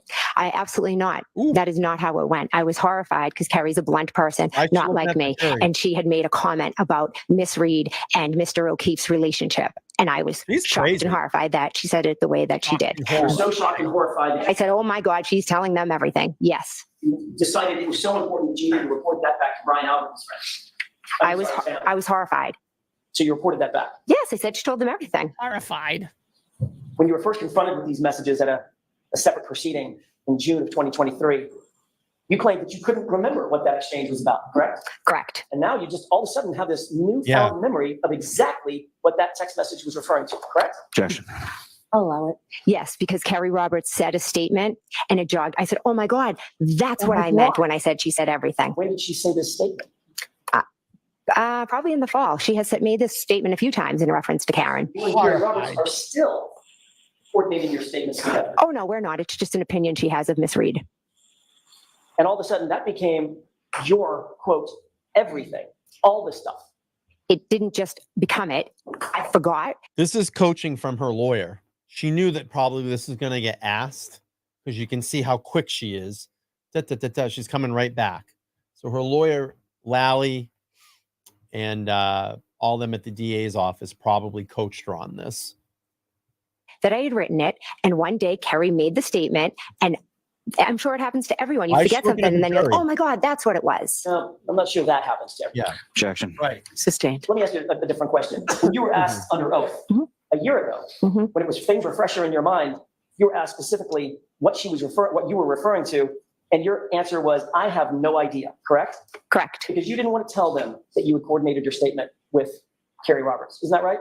No, that is not right. I did not remember what it was. Went on to be asked specifically, do you know who you were referring to? And you said, maybe Carrie, maybe. I'm talking to Carrie. And the question was, but you don't recall this text? And your answer was, I don't remember. That's what you testified to a year ago, correct? Correct. But now you're talking about some memory of a disparaging comment that Carrie Roberts has about my client. And that's the everything in your mind. Yes, the things that she was saying. She's horrified. Quite obviously, what you were referring to in that text in real time, Ms. McCabe, was that Carrie Roberts was telling the police, quote, everything that you had laid out for her in this timeline meeting you had with her, correct? Objection. So it's sustained as to that form. You can ask that question in a proper way. It was horror. The everything you referred to in that text in real time was what you had worked out with Carrie in that timeline meeting, wasn't it? That was the everything you were referring to, correct? Incorrect. We never worked together to come up with a story. We have the facts, and the everything was a comment about your client. You went on in your group chat with Brian Albert, Nicole Albert, and Matt McCabe to give running updates about whether or not Carrie Roberts was actually following the script, correct? Incorrect. There was no script. 167. I love it. The horror. The horror. Matt She McCabe was texted the horrified. group, Brian, sitting separate, end quote, correct? Yes. Sounds like Matt McCabe is reporting back to Brian Albert, following their instructions, we're sitting separately. Objection. Sustained. 1 minute later, Brian Albert had a one-word response to the Brian sitting separate, correct? Yes. What was that one-word response? Okay. So it sounded like he was giving his approval for where people were situated in that meeting, correct? Objection. Sustained. Look at, she's like, I can't figure this out. At page I gotta 2168, sort through this. 515. It's very hard to just look at two texts and try to understand what the context is. Mr. McCabe, if you don't understand a question that I have, just let me know, but otherwise let me ask a question. On page 2168, She is at flustered now. 515, you wrote the group. See, this what happens, in long testimony because, they come in. I wouldn't say she's relaxed, but she's prepared, right? And what happens is she's going through mental gymnastics. She's been up on the stand almost 4 hours already. We're going to get through this soon, but her wheels have been spinning. She's had to play this push-pull game with Jackson. Then you get to a point where you've been through all of that testimony, where you've done all that mental gymnastics. Now you can see a lot of her frustrations come out because she wants off the stand. And he's been grilling her with, just making her brain work. If you notice at first, it was kind of this pace. and it kept winding. Now they're at full hamster speed. And she's had enough. She wants out. That's why she's getting pissed. Quote, you listening? Correct? Yes. Oh, tomorrow's going to be crazy. And at the same time, 5:15, you then wrote, cops here again. Thank you for being a member. Correct? 4 months. Correct. Thank you. That was in reference to the police coming over to your house to further interview Carrie Roberts, wasn't it? That was when they came to talk to me. And Carrie Roberts was there. Was at my house, correct? And a few minutes later at 5:23, Nicole Albert texts, call us after. Correct? Correct. And a few minutes after that, Matt McCabe texts, quote, this girl could write a book, ... nonstop. Correct? Correct. That's damning. So obviously Matt McCabe, along with you, was listening to Carrie Roberts in her interview. We were sitting in the kitchen eating dinner with our children, and Carrie Roberts was in a different room, but she was going on and on and on How do you as know? she does because they were in the other room. And you could listen. I could hear voices. You could hear her interview. Right. I did not hear her interview. I could hear them talking, but I was sitting at a table with my children eating dinner, getting ready to go to a basketball game. Why are people getting... You then responded to Yeah, Matt just a second. McCabe. Why are key witnesses in a murder investigation being interviewed at other witnesses' houses? Why would they not be brought to a police station or a separate area and have their statements taken separately? I mean, this is like crime 101. I love it. Mhm. Yes. Having dinner. And then you responded about this interview you just testified under oath and under penalty of perjury, not hearing anything about, just hearing voices. Your next text was, quote, she is telling them everything, Oh. Yes. end quote. Correct? Yes. Because you heard everything. So what you said just a few minutes ago about not knowing what she was saying, I could just hear voices, that was a lie. It was. Okay. Objection. Sistine. A couple of seconds later, Nicole Albert responds, one word. What was her response? Exactly, Ronnie. Good. Taped, videotaped, recorded, something. Right? Right. You're right, Teresa. That's it. Right there. They So didn't in think it would order- get this far. And it did. Those texts They said, thought that Karen Reed was going to fold. They threw involuntary manslaughter at her. She didn't fold then. Up the charges of second-degree murder. She didn't fold then. She went out, got David Yannetti. Then when it started getting into the data information, that was a little bit out of Yannetti's wheelhouse, they brought in Alan Jackson. They started to go to those hearings. And I think they went, oh, fuck, we in a lot of trouble. Because when they started to hear David Yannetti and Alan Jackson speak and Liz Little, that changed the side of the coin. And then I think they were a little nervous. And I think they were scared. And believe me, during all that time, those hearings, they go to her, hey, if you want to just take 2 years, you want to take 5 years, the DA wants to strike a deal. Nope. Karen's a lot smarter than this. She ain't going to go down like this. She's going to get the liars and put them on trial. And that's exactly what's happening here. All right, let's continue and get through this. Spinning wheel. you listening? You say, you listening? Objection, Your Honor. The objection sustained. At the end of the day, you were eavesdropping on an interview that Carrie Roberts was having with law enforcement in their official capacity. No, I was sitting eating dinner, and some of the things, obviously, I overheard, but I was not eavesdropping. I'm saying there's a possibility. If I'm sitting in this Your room eyes. eating dinner and someone's in another room talking, you can hear bits and pieces. Was I eavesdropping? No. Is there some big cover-up story? No. But why, Ms. McCabe, does your testimony keep evolving? A second ago, you told this jury, you said, I couldn't hear a thing. All I could hear was voices, like muffled Right. voices from the other room. She was going on and on about something. Yeah. And then when I confronted you with the text message where you said, she's telling them everything, now it's, well, I may have heard a couple of things. Which is it? No, Yeah. she was going on and on and on like she does. And you were listening on and on and on, like you do. I was probably hearing bits and pieces. Smoke. Why was it so important to report back to the group that you were happy that Carrie Roberts was saying, quote, everything? Eyes. Objection. I'll allow it.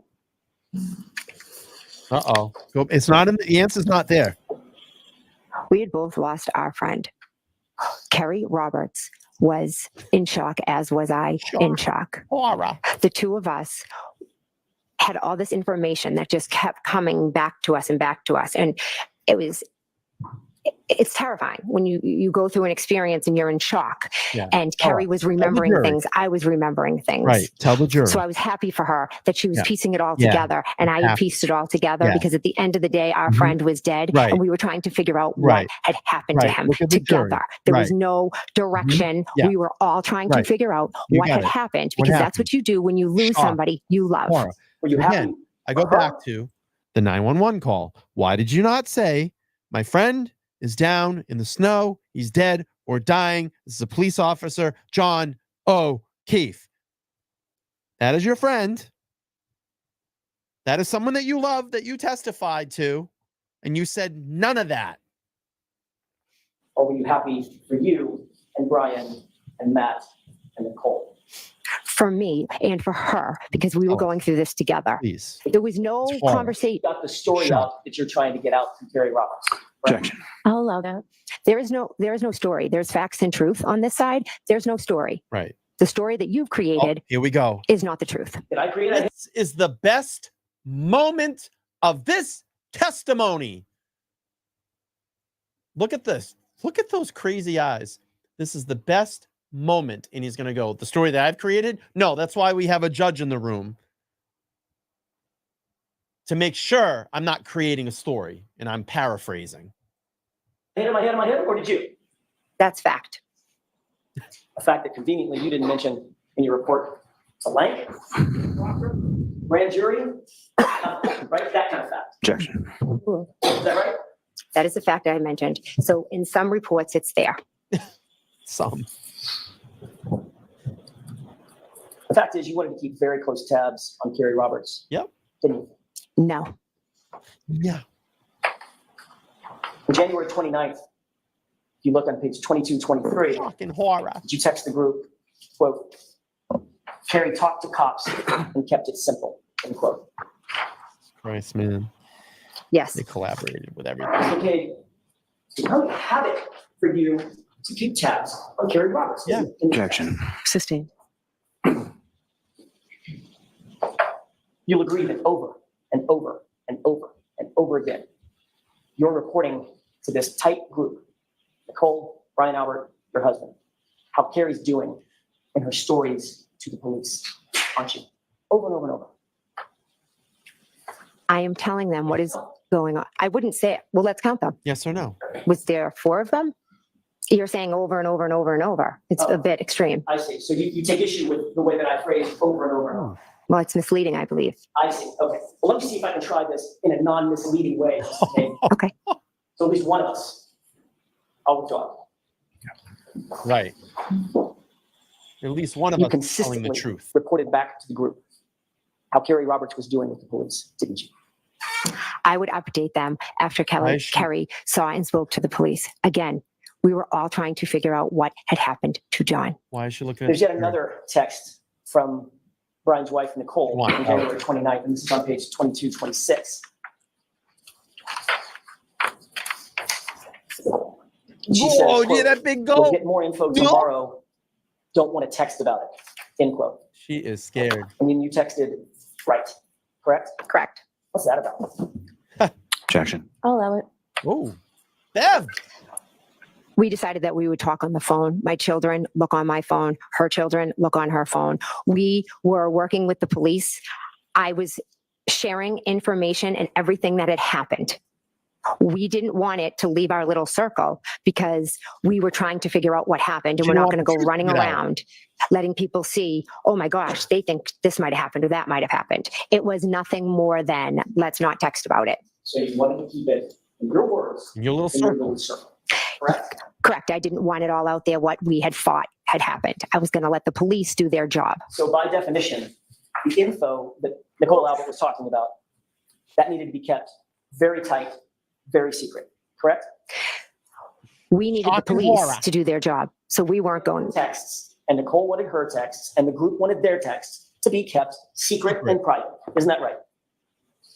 Not secret and private. We just weren't going to communicate certain things over text. Did you give, or did anybody give you any private information the next day on January 30th? Did anyone give me private information? So let me put it in context. That text from Nicole Albert. We'll get more info tomorrow. I don't want to text about it. That was on the 29th, right? Okay. So did you get additional info on the 30th, the next day? I have no idea. Did anything significant happen on January 30th in connection with this case? Any meetings, any get-togethers, anything that you can think of? I went to the O'Keefe's house. Other than that, anything else? On the way home, Kerry Roberts' daughter is good friends with Michael Lank. So we dropped her off at Michael Lank's house, and Mike's wife came out of the house. Him and Kerry are friends, and she, jumped in the car and was consoling Kerry and asks how the O'Keefes were doing. And, we talked to her. So you pulled up to Michael Lank's house on the 30th. That's never been reported, has it? Oof. I guess I never thought much of it. Never thought about reporting the fact that one of the first responding officers on the case, Right. working for Canton PD, which is considered off the case, you had a meeting with, it was unreported the next day? I didn't meet with Michael Lank. I see. So you pulled up in the car. Tell me about that again. You pulled up in the car and what happened? And Lex, her daughter, went into the house. Okay. And then you just drove away? No, Michael's wife came out of the house. Okay. And y'all had a conversation about what? She got in the car, and her and Kerry are friends, and she was checking on Kerry and, just saying, oh my God, this is so crazy, just checking in on the O'Keefes. How long did that take? Well, Kerry's a talker, so could have been an hour. Could have been hours standing outside, Sitting in the car. sitting in the car on February 30th. Never came in the house? Not February 30th. I said February 30th, January 30th. Never went in the house? I might have ran in to go to the bathroom. It's the back end of a blizzard. It's freezing cold outside. Mhm. Sitting in the car for an hour. The car was running, Kerry, and they were talking. About what? It's her friend. Chaka. Did you have any conversation before your testimony today with anybody about you going to Michael Lank's house on January 30th? Anybody? Yes, Tell me about that. Who was it and when? it was a couple of weeks ago She's a at the Chaka. DA's office. Oh, The DA's office had an interview with you, correct? Not an interview. They just explained this process. I mean, a conversation? How about that? Yes. You met with folks at the DA's office. Who'd you meet with? Mr. Lally, Ms. McLaughlin, Steve Nelson, Trooper Brian Tully, I believe, and another woman, I can't remember her name, unfortunately. Someone from the DA's office? Yes. excuse me. She's a talker. Beelan? No. Lynn Beelan? Yeah, right. No, she's what here today. an She hour. works with Steve Right. Nelson. How are they talking An about? employee of the DA's office? Yes. It sounds like a pretty big meeting. Yeah.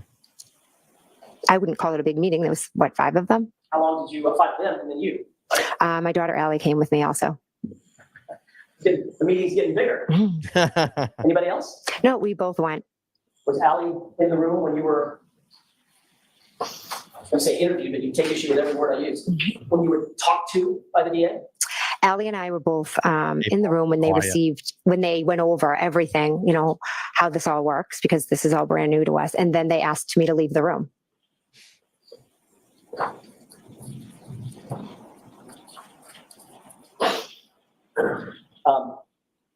You were about to say, and I lost the end of that sentence, when they received what? I didn't mean the word received. Did you receive anything? No, I looked at my grand jury notes. Now, at this meeting, was anybody taking notes? No. You have a bunch of lawyers and DAs, and nobody has a notepad in front of them? Notes? I believe Mr. Lally had a number of folders on the table. Taking notes? Was I do not believe anyone was taking notes. It was a casual meeting to explain this process. that meeting recorded in any way that you're aware of? No. How long did the meeting last? Allie and I were probably in the room, I don't know, approximately 20 minutes. Then I left and they spoke with her. And then I went back in and they spoke with me. How long did they speak with you? Honestly, maybe half hour. And during that half hour to an hour, did they go over with you what they expected your testimony to be? They never spoke about what they expected my testimony to be. They just showed me some pictures that might be shown. I listened to the 911, What pictures? just of the house and how I'd be asked to, show Okay, we're going to put a picture of the house and you'll have a laser. Okay, when we started this conversation, it was because you said, in answer to my question, was anything ever brought up to you about this meeting at Lank's house? Mhm. You said yes. Mhm. So obviously they did talk to you about your testimony. It wasn't just about the process, correct? I asked what discovery had been turned in regard to me. So you wanted to prepare to make sure that you knew what you might be asked on cross-examination, correct? I wanted to know what was coming. Yes. And you knew I'll play it after, Paul. I think I got it. I don't see a video. I see audio, but I don't see a video. We'll try to play it after this. that one of the things was coming after this meet. Well, let me ask you this. During this meeting, did Mr. Lowry tell you one of the things that's going to be coming is you had an off-the-books meeting at Lank's house for 45 minutes? Did he tell you that? No, that's not how I was told. Did he tell you that the defense had uncovered a report that established that you were actually at Michael Lank's house for 45 minutes that had never been reported to the defense or the prosecution before the phone extraction had been done? Did he tell you that? I was told, I was asked, oh, were you at Michael Lank's on the 30th? So you've had a lot of time to come up with a story about why you were at Michael Lank's, correct? Objection. I'll allow it. Hey, Paul, I don't if you're in the room and maybe have you ever thought about this? Isn't it interesting that Jen McCabe turned her phone over to the authorities on February 3rd? What were the authorities doing on February 3rd? They were processing Karen Reed's vehicle in Canton. Isn't it funny how that timing all worked out? Interesting stuff. Food for thought, Paul. I don't know if you ever thought about that. I didn't need time to make up a story because I have the truth of why we went. Okay. And the Look at truth, the according jury to you, again. is you pulled up at Michael Lank's house. The first responding officer and friends of the Alberts had a meeting with him the next day that was never reported to anybody for any purpose. I Just met with his wife out in the car while the car was running for 45 minutes to an hour. That's your story. It's not a story, it's the truth. Carrie dropped her daughter off. The wife came out. Carrie is a talker. They started talking. A tragedy had happened the day before. It is interesting, would you not agree, that the day before you have this off-the-books meeting Yeah. at Michael Lank's house, Nicole Albert says, we'll get more info tomorrow, meaning the very day you show up at Lank's house.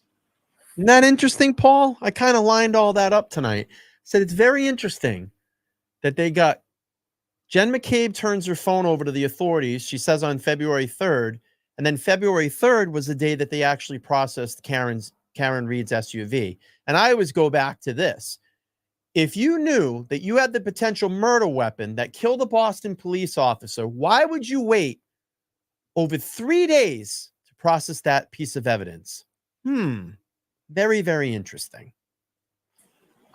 Again, I never spoke with Mike Lank at his house. It was not an off the books meeting. It was Carrie dropping her daughter at one of her good friend's house, whose Why is she trying to husband explain this happens to to the be a jury? Canton cop. That is what it is. That is the truth. A lot of coincidences. You agree. Objection. Christine. Yeah, she's getting smoked now. Yeah, hold on. Yes. All right, let me speed this up. This might be the end.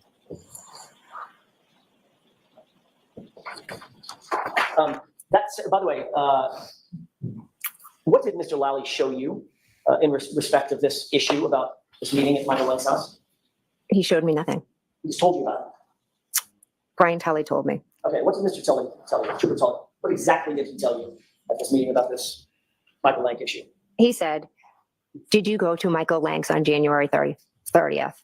And at first I said, no, I've never been to his house. And then I thought about it and I said, oh my gosh, yes, I did go there. And that was the extent of the conversation. You said, yeah, I did go there, and he didn't ask to follow up, like, what the heck were you doing at Michael Lank's house the day after this issue? Objection. Incident. I'll allow it. He didn't ask to follow up like that? I do not believe he did. So Trooper Tully had you come down for an interview. He confronted you with a fact that had never been disclosed before, to wit. You showed up at Michael Lank's house, and when you said, yeah, oh yeah, hang on, I think your words were, oh my gosh, yeah, I think I did go there. And he didn't ask a Look at follow-up Karen question. looking at Jackson and then looking at He Jen was McCabe. there. You're spinning all of this. Ma'am, I love this is the part, and I thought it was earlier. This is where he says, "I don't spin anything, and that's why we have a judge here." I love this quote from Jackson. I do a lot of things. Yeah. I don't spin. There's a judge here to make sure that I don't spin. I'm asking you a question. It's very direct. I do not believe he asked me a follow-up question. So that was the end of that conversation about Michael, correct? Correct. Mr. Lally And didn't have any hot. follow-up questions? I don't believe Mr. Lally was in the room. Who else? I thought you said Mr. Lally, Ms. McLaughlin. They were. They might not have been in the room at that time. I see. So Mr. Lally just happened to, just saunter out? It was a different time. So Mr. Lally was in and out of the conversation? Mr. Lally was not there when this conversation He's happened looking at Lally. Help me. Well, why is that? because I met with Brian Tully and he was not there. Lally's not going to stand up and get in the middle of this. Do you see Jen McCabe looking at Lally right now? She is staring at him like, object, stand up, say something, help me here, Lally. He ain't going to have any of it. He's staying out of it.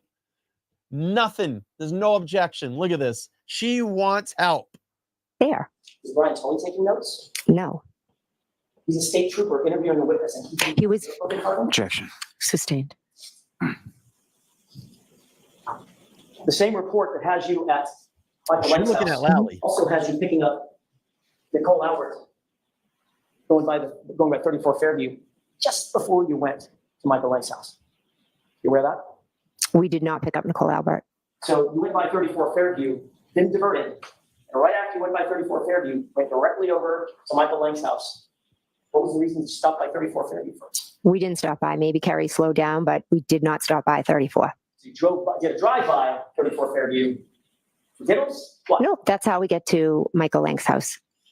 If the report shows that you actually stopped at 34 Fairview and then went to Michael Lang's house, would we have another oh my gosh moment? No, oh my gosh moment. We did not pick up Nicole Albert. Did anybody else go with you over to Michael Lang's house? No, it was Carrie, myself, and her daughter. Your Honor, maybe briefly. Okay. I think this is where they're going to close for the day. He sees the time. I think they go like another 5 minutes here. Poor John's mother. And these are the people that they rolled with. I hope they're seeing what's going on here. I hope she understands. I hope she sees it. I think it's interesting that her son, Paul, and her sit on opposite sides of the pew. Joyce, we're going to try and go right up to 1 o'clock, okay? A little bit longer here. I appreciate everybody hanging in this evening. Thank you so much. It's been a close to 3 hours. Long night. Yeah, I didn't create the Bang Bang song. That was a viewer that sent it to me. I thought that was great, and he said if you want to share it. So shout out to that DJ, and I think he's going to do an extensive long clip. But I just want to give shout outs to everybody that's come over here recently to LTL Media and hung out with us while we do this. Tomorrow night, I'm going to tell you, tomorrow night's going to be a very exciting show.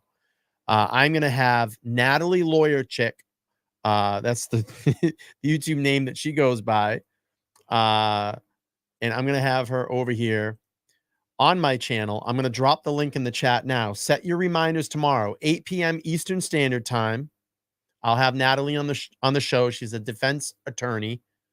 She's been following the Karen Reed case, and she was the one that I loved her reactions to David Yannetti's opening statement. Karen Reed was framed, and she went, "Oh my God, I love him!" And I'm like, I gotta get her on LTL. So she'll be over here tomorrow night, 8 p.m. Eastern Standard Time. You've got to come over and watch that show. It's going to be great. Natalie's great, and I really appreciate what she's been doing. And we can get another attorney on the channel and their perspective and what is going on in this dumpster fire of the Commonwealth's case. And I cannot wait for her to go through that with us. And I think it's going to be really, really great. So it'll be live tomorrow, 8 p.m. Eastern Standard Time. I dropped the link, set your reminders. And we want to pack the room. I hope we can get in, over 1,000 people tomorrow. It's going to be well worth the watch. So, all right, let's keep playing this and finish this up. McCabe, we've talked in some detail about your calls with John O'Keefe on the morning of January 29th. Do you recall that Yes. conversation? I want to focus your attention on or about are at or about 12:14 a.m., moving up to about 12:50 a.m. You have that time in mind? Yes. You've seen the cell right extraction from John O'Keefe's phone, which Mr. Lally showed you the other day, correct? Correct. And you went through the series of phone calls that were made and that appear on his extraction report, correct? Correct. I just want to run through those time-wise very quickly, just to orient you, if I can, and then I'll ask you some specific questions about it. There was a call at 12:14 a.m., correct? Correct. That was a call that you indicated was answered. You had a conversation with Mr. O'Keefe. Correct. There was a call at 12:18 and 47 seconds. That call also was answered by you. John O'Keefe made that phone call, correct? Correct. Then there's the 12:29 and 44-second call that you indicated was not answered. Correct. And that was a call to you, from you to him. Correct. There was a 12:41 call from you to John O'Keefe, correct? That was, Correct. there was a 12:41 and 54-second call from you to him. Is that right? Correct. There was a 12:43 and 19-second call from you to him. Correct. 12:46 a.m. and 16 seconds from you to him. Correct. 12:47 and 52 seconds from you to him. Correct. And 12:50 and 37 seconds from you to him, correct? Correct. You saw in his extraction report that all of those calls after 12:18 were missed calls, correct? In his report that you showed me? Correct. In other words, the only two calls that were answered were the 12:14 and 12:18. Everything else was a missed call. I believe so. I would have to refer to it again because I've seen so many reports. And Ms. McCabe, according to the extraction reports that you've seen this morning, comparing yours to his, every single one of those calls was deleted off your phone, correct? According to the reports. According to that report, yes. Let me ask you another question. Have you ever misplaced your phone? Yes. Oh, it's the butt dial. Everybody does, right? Yes. What's one of the first things you do if you're with your Call father or your husband or your Butt friend dial. and you're in your house and you misplace your phone? What do you do? Oh, I'll ask them to call my phone. Even over and over and over, right? Correct. Could be as many as 5, 6, 7 times. Usually I hear it the first or second time. Looking for a buzz or a ring, isn't that right? Correct. And you might do that if you're searching for a missing phone, correct? Correct. With regard to the calls that were deleted from your phone, you were asked about this under oath at another proceeding, weren't you? Correct.